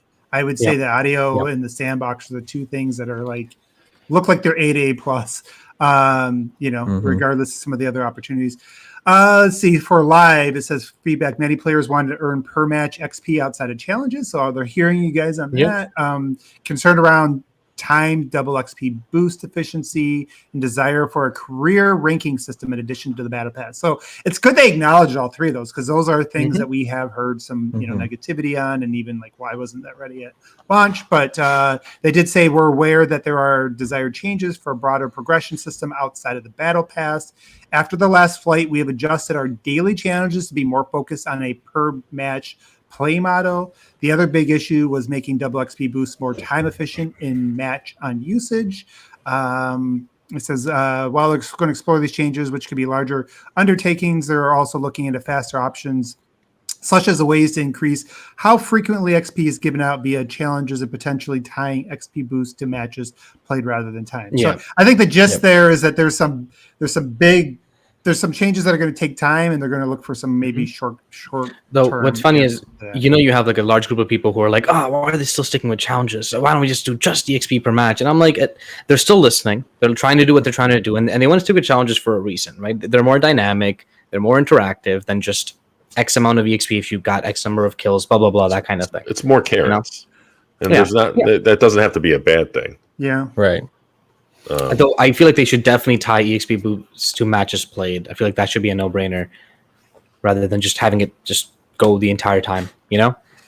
Yeah, I mean, it sounds like I guess I think a lot. Nick dropped people in, are by the way. Into the chat. Oh my god. Yeah. That goes to shit now. I think people are maybe also conflating a couple of the issues, because what they don't really have a career progression, and they did talk about this, and to me, I think that's what people are really asking for, and they're kind of they're putting it all together. I think if they get a good career progression system down, eventually some of this other stuff might, people might be better off. They might be okay with the challenge mode, right? But they did say that's their top priority, but doing it's going to take time, and that means it won't come as quickly as many of you would like. So it sounds like career progression just wasn't ready. And it's going to take a little while. Yeah, and it seems like a lot of people, like you said, Abe, I think they're conflating how Reach used to do its progression, because remember, you had challenges in PvE just like you did in PvP, and so you had a singular progression. But I think people need to kind of separate themselves out from that element, because of the fact that this isn't like Reach. Like your unlocks that you unlock in the campaign are not the things that you would use in multiplayer, right? They're two separate systems. That's just my take on it. Real quick, speaking of that, what are you guys thinking? Do you think that drop ball is a rechargeable equipment, or is that something picked up on the field? Because in the last year's demo, he picked it up. But we know it's an upgraded thing. So does it upgrade it whenever you get that drop wall, or does that recharge? Because also, I think they went to rechargeable. Because if you look at the breakdown video, it doesn't look like it recharges. The few seconds that he sits on it, but does that mean that it has a much slower cooldown than like what or your base, your base level of the drop wall is upgraded, but then you're still picking up, like you still have a finite amount. And you're that's what I'm thinking. That's what I'm wondering. Yeah, maybe. It could be, you still pick it up, or because it is more a thing. Yeah. And same for threat sensor. Because those are both things, right? They're not. They're not a thrust that's built into you. They're not a grapple shot that comes back that's to you. attached to your arm. Yeah, makes sense. Yeah. The thing is like, I guess it's hard to read into what we saw last year, because if any of the rumors are even somewhat true, then it sounds so like much has changed. Yeah, there was an inventory system before. There was, weapon customization, like. I guess you had a workbench, or I don't know, stuff like that. So they've streamlined a lot of that stuff. So we'll see.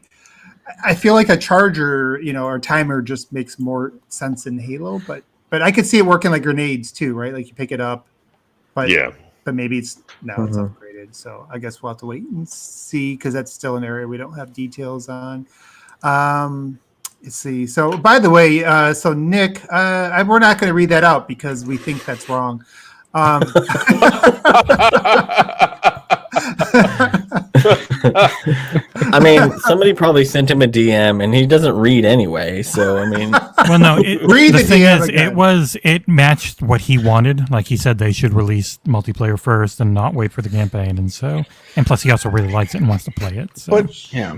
There's no way though. There's no way. yeah. No, they're not going to. Why would you release it 2 weeks apart or whatever that would be? A month, 3 weeks yeah. apart.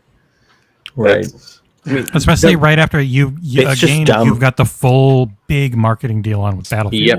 Like Just- we don't know. Yeah, we don't know when the And marketing- Horizon we is don't still know. brand new. You know You what I know, mean? Mhm. We don't know when the reviews are coming out. Yeah. You know, we don't know that's going to change Skyrim. all of that. Yeah. Skyrim. I mean, at No most, I chance. could see maybe they do another tech or beta or something. I don't know. No, they're not going to do another one of those. I think they No. Yeah, confirmed probably that. not. That's the most I would expect. I feel like anyone going into this Xbox show expecting a shadow drop of Halo Infinite is setting themselves up to be. I wonder how many crushed. websites. You're will- just trying to start riots. Yeah. There are people screenshotting Nick in this that are going to start. See, Nick, this is where you put your foot in your mouth. People are going to think you're Yeah. saying that it's we can't feel happening. bad for I mean, you. This Nick's- is already being written on Nick's Comic a Book and fraud. WCCF Tech. Games leaks and rumors are, yeah, for sure. Yeah, don't bet your life on that. You all one. heard it here first. Just You had me at Halo. You mean meat? Anyways, Meat. All right, let me try to keep going. Let's see here. So we had.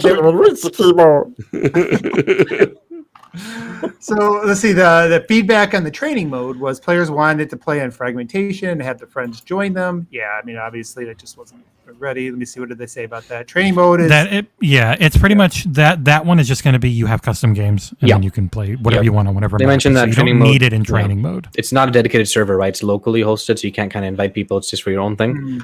But yeah, But the custom servers, the custom games have a bajillion options, so Yeah. they will be able to do everything you want against bots too. So let's see here. Combat. Nick's aiming for a timeout. Well, I'll keep going. I'm enjoying this. Yeah. Oh man. All right. I'll pretend like none of that's happening. 'Cause, next is combat sensor. all right. So we're going to talk about the combat sensor. Oh yeah, we already gave Soul shit about this. Soul ruined it for us. That's all you have to know. It says most players appreciated the return to motion tracker sensing. Talk to people that actually know how to play the game that are good. Just kidding. It says feedback. Consistent reports of the range felt too small, especially in big team battle. The height height indication was present, but many players did not recognize its implementation. So it said after reading the feedback from the previous flight, it was apparent that most players wanted the legacy they didn't. Motion tracker properties for social settings. They came back and it landed really well. We'll keep an eye on it, and in case the sentiment swings. Okay, good. So we'll give them feedback again. So can tell me. Just constantly at Joe Staten on Twitter, please. Yeah, Bring it back. Sketch Unishek, be very nice about it, but say please, for the love of shit, not the combat sensor. Give us the other one. Please, sir. So they said they didn't get enough feedback to make a fundamental change to the but they're going to continue to monitor it. So we'll just They are increasing the range in Big Team Battle from 18M to 22, which is what, like a 10% increase roughly? No, a little more, right? Do we need that? Do we really need Apparently, In Big Team Battle, you really didn't see someone until they were very close to you on it. that? Okay, yeah. Like Arena, obviously not, but Big Team is pretty goddamn big now, so yeah. Yeah.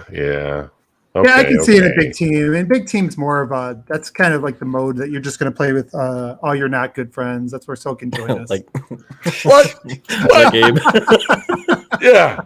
Hey guys, where'd you guys go? Oh, there's a ghost. That's the mode where I have to play as sweaty as I can because I'm the one streaming. So everyone starts pointing and laughing if I die a few times. People are mean.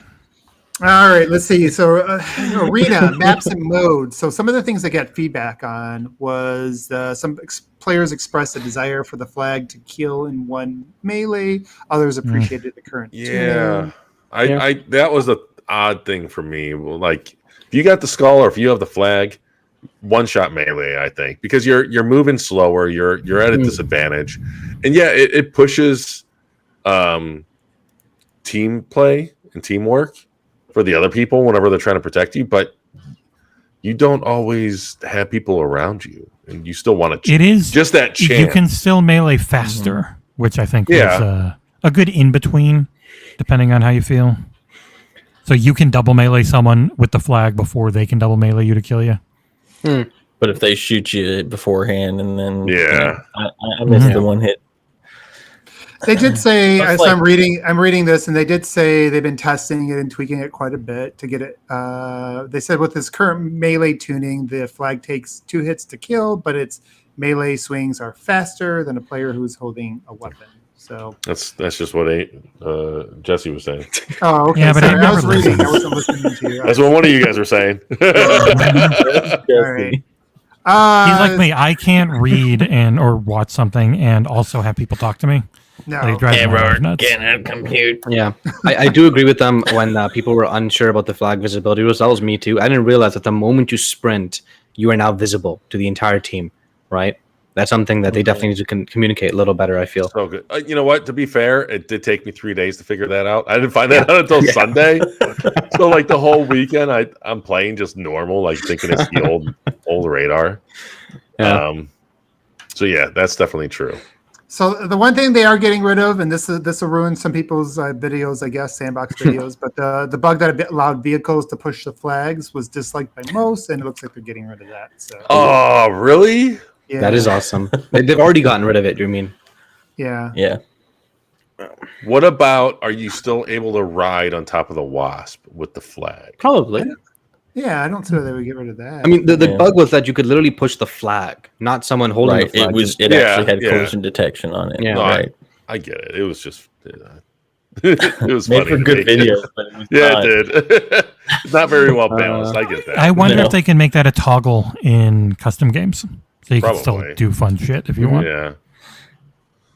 All right, so let's go to the big team battle, maps and modes. It says feedback, spotting more powerful vehicles later in the match meant players had fewer opportunities to use them. Yeah, I think we even talked about that, right? Yeah, Like a lot of the big things kind of came in later. So let's see what they say. They said, did anybody read this ahead of time and want to just summarize it? It's pretty much they want it to feel like it's getting bigger and bigger and a crescendo at the end, but maybe tweaking so that you get that crescendo more often, because there were a lot of times you just never got the Scorpion with the way it went. They did mention that there are a couple other vehicles that weren't in this test that will be there for the actual launch, like the Chopper and what else did they say? They said the Chopper? Yeah, and the Wraith, obviously. Wraith, right? So, yeah. Well, hopefully they cut down. Do they say anything about cutting down on spawning on vehicles that are already on the map? You know, because sometimes they would spawn in a Warthog when you had a perfectly good Warthog at your base. I feel like that Warthog would normally be like a Chopper, right? But okay, yeah. Hopefully, it would be nice if they had some kind of system that, like Battlefield has had things in older games where they get like a blimp or something if they're getting dominated. So like, maybe not bring in a tank just for that team, bring in tanks for both teams, but bringing in the power weapons or power vehicles earlier in the game might help that one team balance things out. Just certain things like that I would like to see. Okay, that's and bring back the Phaeton. You don't need the Prometheans, just bring in the Phaeton, because that was an awesome ship. The what? The Phaeton? The Phaeton? The Phaeton. The Phaeton. the Phaeton. the Phaeton. Joe Stats. What? Make the Phaeton. All right. So next we got the PCs as feedback. Though for whoever, really, You ignored a piece of feedback. Yeah, yeah. Oh, I did. Which is apparently a big deal for a lot of people. So. Oh, what is it? Jeff Steitzer, please. He was not in Big Team Battle Callouts. Yes. And he will be eventually. Yes. Right away, Steitzer will return in Halo Infinite. As soon as they can. Yep. Not at launch.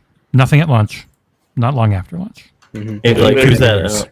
They probably for people that don't know, that he's the voice. Yeah. Voice of Running Riot. Yeah, they probably just have to get him to record the lines Killings for the specific big team battle modes. So that's probably the only thing stopping. I think initially they didn't plan on using him for the Baking Bounty modes, but after the feedback, they're like, now that let's do it. They got to pay his cameo fees. They got to save up. I mean, he's doing commercials, right? I think the problem before he was only not in Warzone, right? He was in everything else. Mm-hmm. Yeah. Whereas now, Big Team Battle is it's not a separate mode per se. It's kind of part of the Halo multiplayer DNA. So Yeah, it's fundamental. not having him in it was kind of jarring to me. So I get it. I'm happy. That's good. So, Go all ahead. right, let's do the PC stuff. We can go through that pretty quick. It says feedback lack of exclusive full screen option was missed by some, and then obviously the additional performance optimizations. Yeah, I mean, I think we heard there was a lot of optimization issues with it. They're working on it.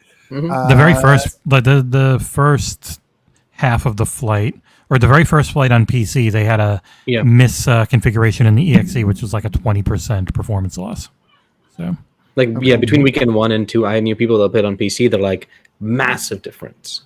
Yeah. Mm-hmm. And they're still investigating how to the full screen option. And does anybody even know what that means? I don't play it on full The screen. what? It's just a exclusive full screen versus full screen. It's just The windowed one. It's a nice thing to have for yeah. troubleshooting. Yeah. But apparently, and I didn't know this. I always thought, not gonna lie, I always continued to think that full screen was the best performance, right? But apparently, that is no longer the case. Windowed full screen gives you just as good a performance as full screen does now. Yeah, that's a DX12 thing. Yeah, and DX12, I should say. Yeah, I did not know that. Oh, so this is an interesting one. So maybe I'll spend a little bit more time here because this is a sandbox. This is the gameplay. So people, they said for a positive, they said the increase in default sensitivity was received well. Feedback, there's multiple things here. Aiming was difficult on both the controller and mouse and keyboard. Performance was impacting the aim using the scroll wheel. So they're talking about PC. I don't care. Confusion around the right reticle. Sorry, I'm just kidding. I care for you. Confusion around the red reticle removal in certain instances. Also PC stuff. Yeah, they removed the red reticle because that aimbots can use that the moment that it detects that there's a red reticle. Just shoot. Yeah, it's part of the anti-cheat, and it's not coming back. So you have to just get good. Yeah.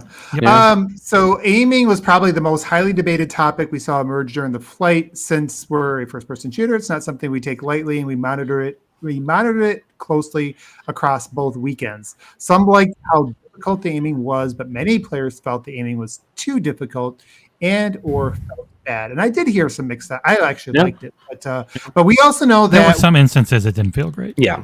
We're talking about the zoom levels? difference between the Just aiming in general. Yeah, I felt like there was like no aim assist at all, which is there wasn't on the shock rifle in hipfire, which they've now added. I did feel like the sniper was a lot harder to use. And I even noticed playing with people weren't picking it up like they always do when we I'm like it's there. I'm like, I'll pick it up and miss all 4 shots. Let's go. If you were scoped in, it was fine. They really wanted you to scope in. I thought the pretty opposite. clear. Everything felt fine hip firing. It was the moment I zoomed in on something that I was all over the place. It's I did spend a while dialing in my I had to dial in each zoom setting, and that helped. So I'll say this, after playing over 2,000 hours in Halo 5, one of the things while talking to a dev friend the entire time. Stop it. But anyways, you have a lot of customization options, and I think you're right. I think those of us that really went in there and kept tweaking it towards our likings probably were more satisfied. I think out the box, it on default, it was a struggle. I think some of the acceleration throws people off and things like that. So, but I'll keep reading what they said on it because I'm curious now. We also know that when the game is not fully optimized, which is the case in our tech preview builds, aiming does not feel as good as it would at launch. There were also some players who weren't happy with the removal of the red reticle on PC. Overall, there's a lot of factors to unpack when it comes to this one. And I think, Jesse, you just kind of highlighted that. This is when we started work on Halo Infinite, we did want aiming to require more skill, but we also didn't want it to feel bad for anyone. There was a strong focus on raising the skill ceiling without removing the fun, natural aiming feel that you can expect from a Halo game. The response from this flight has made us take a closer look at aiming, but we needed to make sure we took a measured approach, especially knowing that performance optimizations will also improve the feel in game. As a result of this closer look, we made minor changes to the cone angle of aim assist on select weapons for launch. To be clear, this is not a change of the strength stickiness of the aim assist, but it should help make aiming feel more natural. And then they kind of list a full list of these changes seen below. I'll just read off the weapons that they tweaked. They tweaked the pulse carbine, the commando, the BR, the heat wave, basically everything. Sidekick, skewer, sniper, shock rifle. Yeah, so they kind of... And the shock rifle, they just turned it on. It didn't actually exist before while hip firing. Yeah. That's So there's actual magnetism. Okay, yep. So they're going to be watching it closely. They hope these changes come along with performance optimization to help improve how aiming feels when you go hands-on later this year. That's a big thing. Like with Battlefield 2042, the aiming in the beta felt like absolute dog shit, and it's because it ran really poorly. And at launch, the aim feels perfect, and it's because it's running so well, at least on Series X. I don't know about anything else, but Series X, it's... Mwah. Wait, can you download it on more than one console at a time in that preview? Or is it only one console with that 10 hours? The 10 hours is to your profile. Yeah. Right. Okay, yeah. so it doesn't matter where you... Okay. Yeah. So if you want to check it out on Series S, Mike, yeah, I was thinking 1S. It is a different version of the game that is not cross-compatible with the current gen. Yeah. And the next part of this is just the red rectangle that Jesse was talking about. Yeah, so I won't read yeah. any more of that. But then it says they talked about the front or full recognition. Some players felt the outlines made it too easy to spot. I didn't think so. I liked them.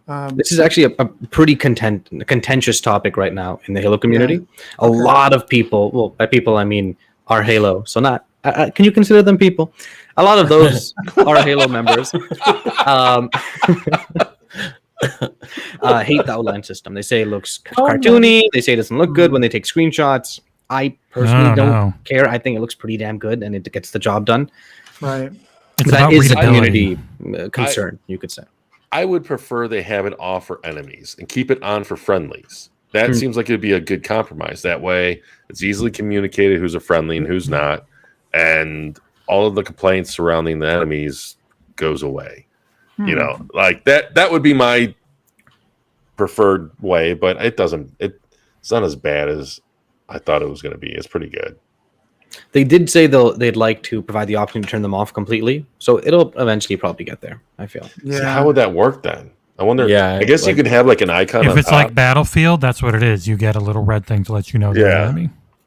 Or you know, like in Halo 2, it had like your icon on top, and Halo 3 had the abbreviated word on top.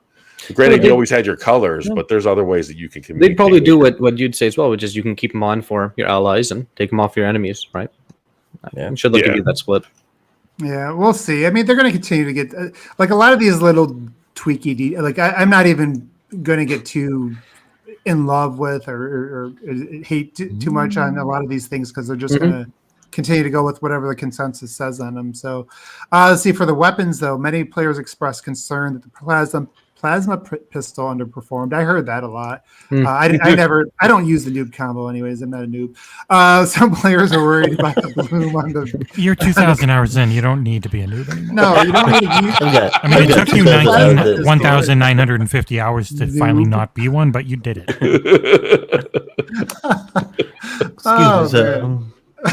Many players. Okay, so some players are worried about the bloom on the on the commando. Some players just like bad. Huh? I didn't think it was bad at all. You do have people complaining a fair bit. Also, it's Halo. They complain about everything. I think there's a subset of Halo gamers that just hate any and all blue. or Halo. they're like Richmond from IT Crowd. I once heard a crow cry 3 times. It said call. And they also talked about the sniper. we talked about the sniper. So let me see here. What did they say about the sniper, guys? The conversations on the plasma pistol were good to read. It went from near outrage at the removal of its ability to EMP vehicles to mild dislike, and then shifted to constructive criticism.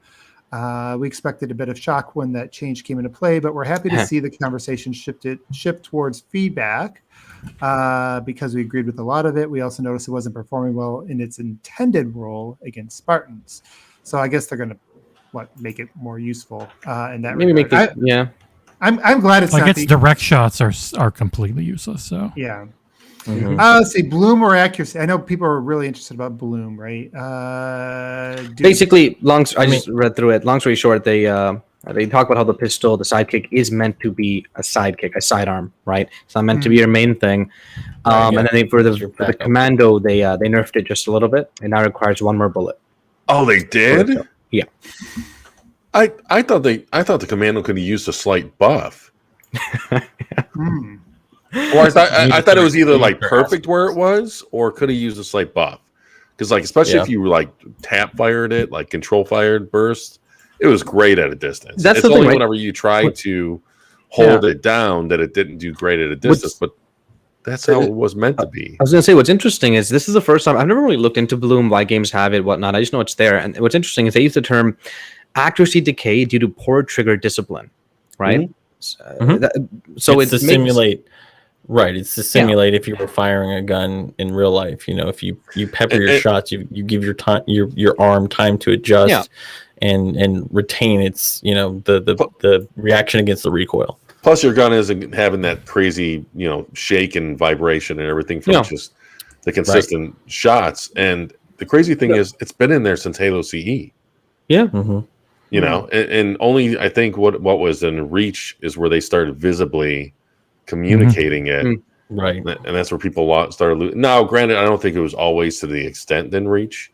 Yeah, but because it was almost always like within that big circle that you would aim in the reticle, and it could go anywhere within the circle. And Reach just exaggerated out that radius, especially for like snipers and DMRs and stuff. But I feel like if you're complaining about bloom, you can just shoot a little slower, right? Technically, I mean, bloom is there for a reason. It's meant to balance. You're not just just fire like a madman. Like the AR and CE Call of Duty all over the place if you held it down. Yeah, I mean, I'm fine with you. So let's move on to the. Abe's had 2,000 hours to understand bloom better than the rest of you idiots. I'm not a bloom fan, to be honest with you. But you're no bloom. I liked. I did like the sidekick. So the way it was tuned, I get it though. I think that was pull it out quick, finish someone off instead of I'm always running around with it like I'm a. No, I was running around with it. I was watching Summit 1G. Well, Summit 1G was literally like streamers. It was all they would do is they would just walk around with the pistol and then be annoyed that they couldn't kill. They used to Halo 5, right? Which is the pistol's king. Did they change the sidekick at all, or is that remaining the same? No, they okay. did not. They're very happy with it. Yeah, didn't they already say the competitive is going to be battle rifle anyways? Yes. Right. So and you don't even have a second weapon to start. I've seen people start off using the sidekick successfully, like just going in and tearing it up. Right from the beginning. Just gotta get good. In terms of the sniper, after 2,000 hours. In terms of new meme. Just play another 1,900. Should get a T-shirt. In terms, I play 2,000 hours of Halo 5. We should actually get that T-shirt. But in terms of the sniper aim, all they said was just that when you're hip firing, it's not always 100% accurate. The accuracy can vary. So they want you to use a sniper from scoped in. They want to reduce hip fire usage. Yep. Yeah, if you're close to mid range, then it's pretty accurate. Once you're more than mid, then it starts to lose its accuracy in hip fire, and they want you to scope. So is that only with the scoped weapons? Because I know in the past they said like with the assault rifle, there's only with the sniper in this case. Okay. Yeah. I'm kind of okay with that, especially if you're going to be throwing in. It makes more sense with the sniper. Yeah. And it'll stay within the reticle, but it will move within that reticle. Yeah. So the further away you get, kind of like the less of your head is in that reticle, and so you're not going to get a headshot every time. Yeah. All right, let's go to the movement. It says feedback, desire for increased physic impulses to help with grenade jumping. And then also they talked about the no player collision. It seems like that was a split. They're going to leave the player collision the way it is for now, it looks like. And what did they say about the grenade jumping? I was okay with that, except for what I think it was Jesse that said it before, where you randomly throw a grenade and someone comes running right past you, and it bounces off the back of their head and then right back to you. That was the only time that I was Jesse. like, maybe we shouldn't have that. Other than that, In terms of the gravity stuff, they said they're trying to get it in for launch, but they might not. Yeah. Yep. All right, cool. So they're still working on the grenade jumping and stuff like that. All right, so equipment. Let's go to that. The feedback was players wanted a drop wall to deploy faster and be more durable, and they also felt like the threat sensor radius and duration were underwhelming. And the answer to both of those is they're staying as they are, and the drop wall is for setting up an area, not for responding to something. And that if they feel like if they do buff the threat sensor, especially in competitive, it could be way too powerful and useful. They need that balance of it's pretty, like knowing where people are is super useful. So as you learn the maps better and all this stuff, it is going to be very powerful as it is now. So they don't want to buff either of them really, because the drop wall also sort of slows everything down if it's too good. Yeah. And when it comes to something like the threat sensor, it may work better with some maps and not other, like we haven't seen all of the maps yet. So that's especially like a harder something that doesn't have a lot of sight lines. It's going to be very powerful. A lot of stairs or something. Yeah, exactly. And good on 343 for holding their ground on the drop wall. I liked how it was a strategic piece of equipment and not a reactionary type of equipment. Yeah, it's not if I saw, I'm gonna go up to this perch, and I'm gonna throw the drop wall as I go up there, so that I can take a few shots before I'm at the second I stick my head out, I'm not immediately dead. Yeah. And it kind of falls apart like paper mache, so it's not like it really. You still gotta move around. Yeah. So I think I agree with you guys. I mean, I like the fact they're acknowledging the feedback. They're not just like avoiding it, and they're saying they're going to continue to hold the ground. I think with anything that's going to be new, you have to give it time, right? Like, so some of these things we got to see how, because I think maybe you look at something and you expect to use it one way, but maybe now it's just its use has changed, or its intended use has changed in this, in this new balance. So I think you got to give people a time to try to learn how to use it the way they developed it, and then if over time it still becomes useless, then or people find it underwhelming, then you can maybe tweak it. But I think right now people don't even know how to use most of the equipment. We're still trying to figure out. We're just figuring out how to grapple and repulse, and those are a little bit more straightforward. So go to vehicles. What were you saying? You were saying something. I cut you off. Oh, I was just going to say, I think people are looking at these items and having their own preconceived notions, and they're coming up against reality of what they actually are. So, like you guys are saying, it's good that 343 knew what their purpose was. They knew what their intent for these items were, and instead of balking to or kowtowing to feedback, they're sticking true to their vision so that people can adjust to the strategies. Because when you think about it, the levels are built around those predetermined strategies that 343 spent years tailoring. And so all the weapons and vehicles we haven't seen yet. Like, we don't know what the full balancing is going to be like at all. All right, let's move on to the vehicles. And I can summarize it real quick if you'd like me to. Yep. Basically, they just turn faster. Yep, that's it. Scorpion turned faster. They felt they were fun. They want the Banshee to be a little more powerful. They want the Ghost to be a little less powerful. And the Scorpion, they're going to make it feel better to use. Yeah, it could be a little wonky with holding left or right and having it not really feeling like it used to. So yeah, the Ghost was a battering ram. Like, oh my god, business. Yeah, that's awesome. All right, and then the last thing, actually, this is on the UI. I know, I think Mike, you had some feedback on this too. So let's see if they cared about what you said. They had 1 point. Inability to see the second grenade type in the HUD screen. Let's see feedback. Some would like HUD customization options. That was yours, right? What do they say about customization? It's a later thing. Huh?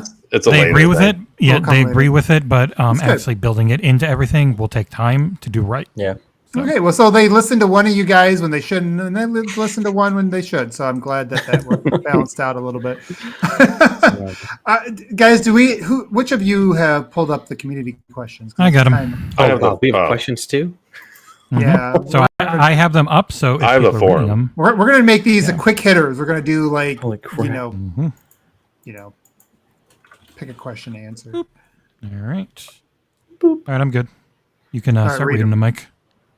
Yeah. Oh, did you? I'll put them. I'm saying I can put them up on the screen for people to see. Okay, Oh, that's awesome. cool.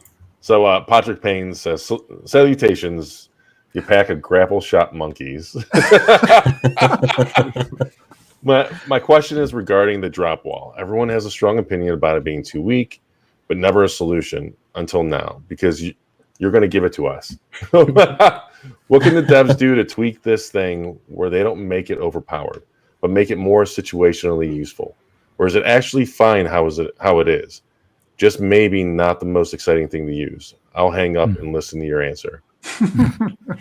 Yeah, I think we just hit it where it really is meant to be more forward thinking and less reactive. So Yeah. that's what they want.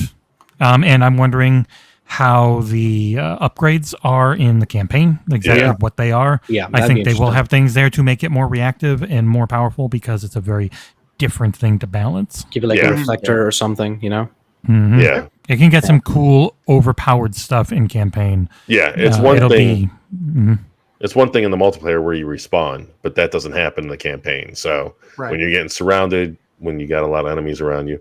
But I honestly, to answer his question, I think it's perfect in the multiplayer. Yeah. Don't touch it in the Agreed. multiplayer.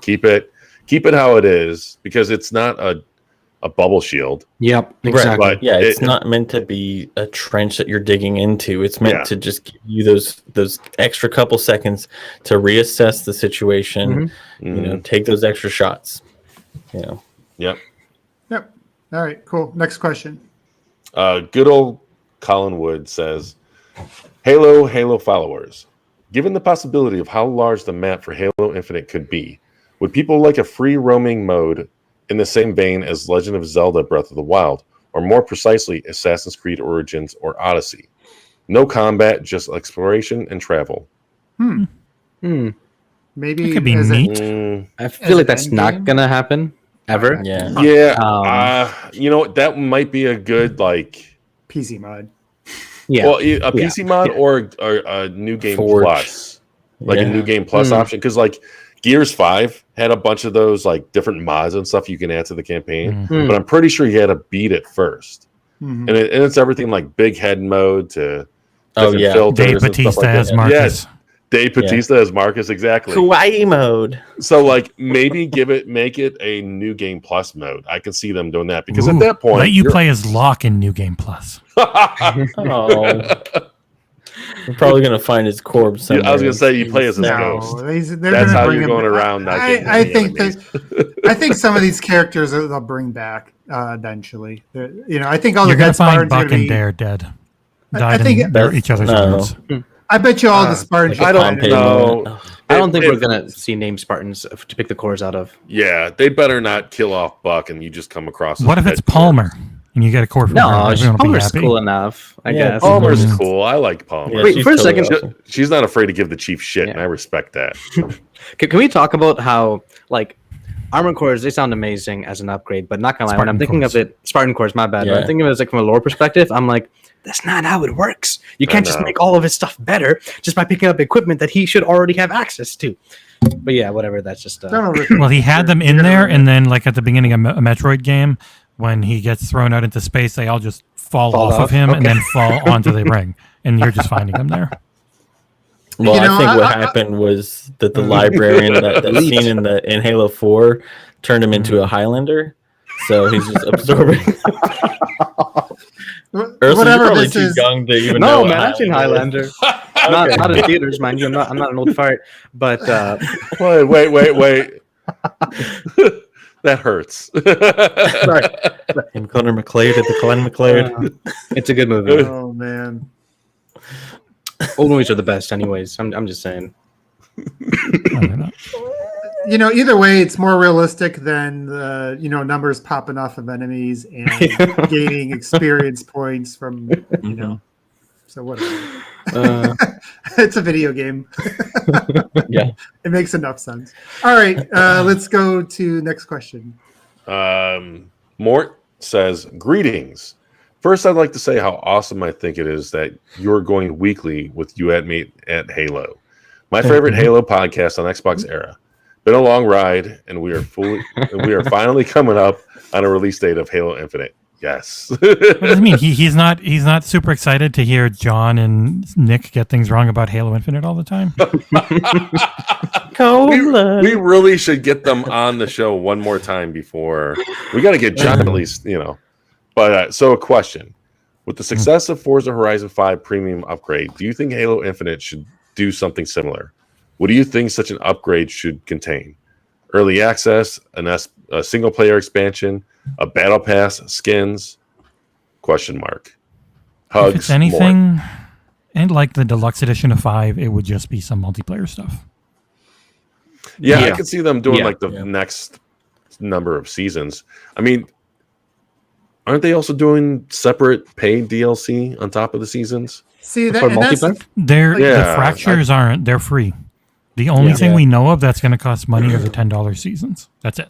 Yeah, and you know what? Like for the purposes of Halo moving Game Pass in the future, I think you're going to need to tie whatever DLC comes, especially if it's campaign related, to Game Pass Ultimate. Yeah, I would be Hivebusters. I would be floored if they take, and that's the one thing I do think. This isn't really the show for it. I mean, obviously, I ended up buying the Forza Horizon pack. It's still worth money to me, but at the same time, I feel like it's a missed opportunity in some regards because even though you did probably sell a shit ton of those, the fact is like when they did that with I thought when they started that with Hivebusters, it was a good sign of.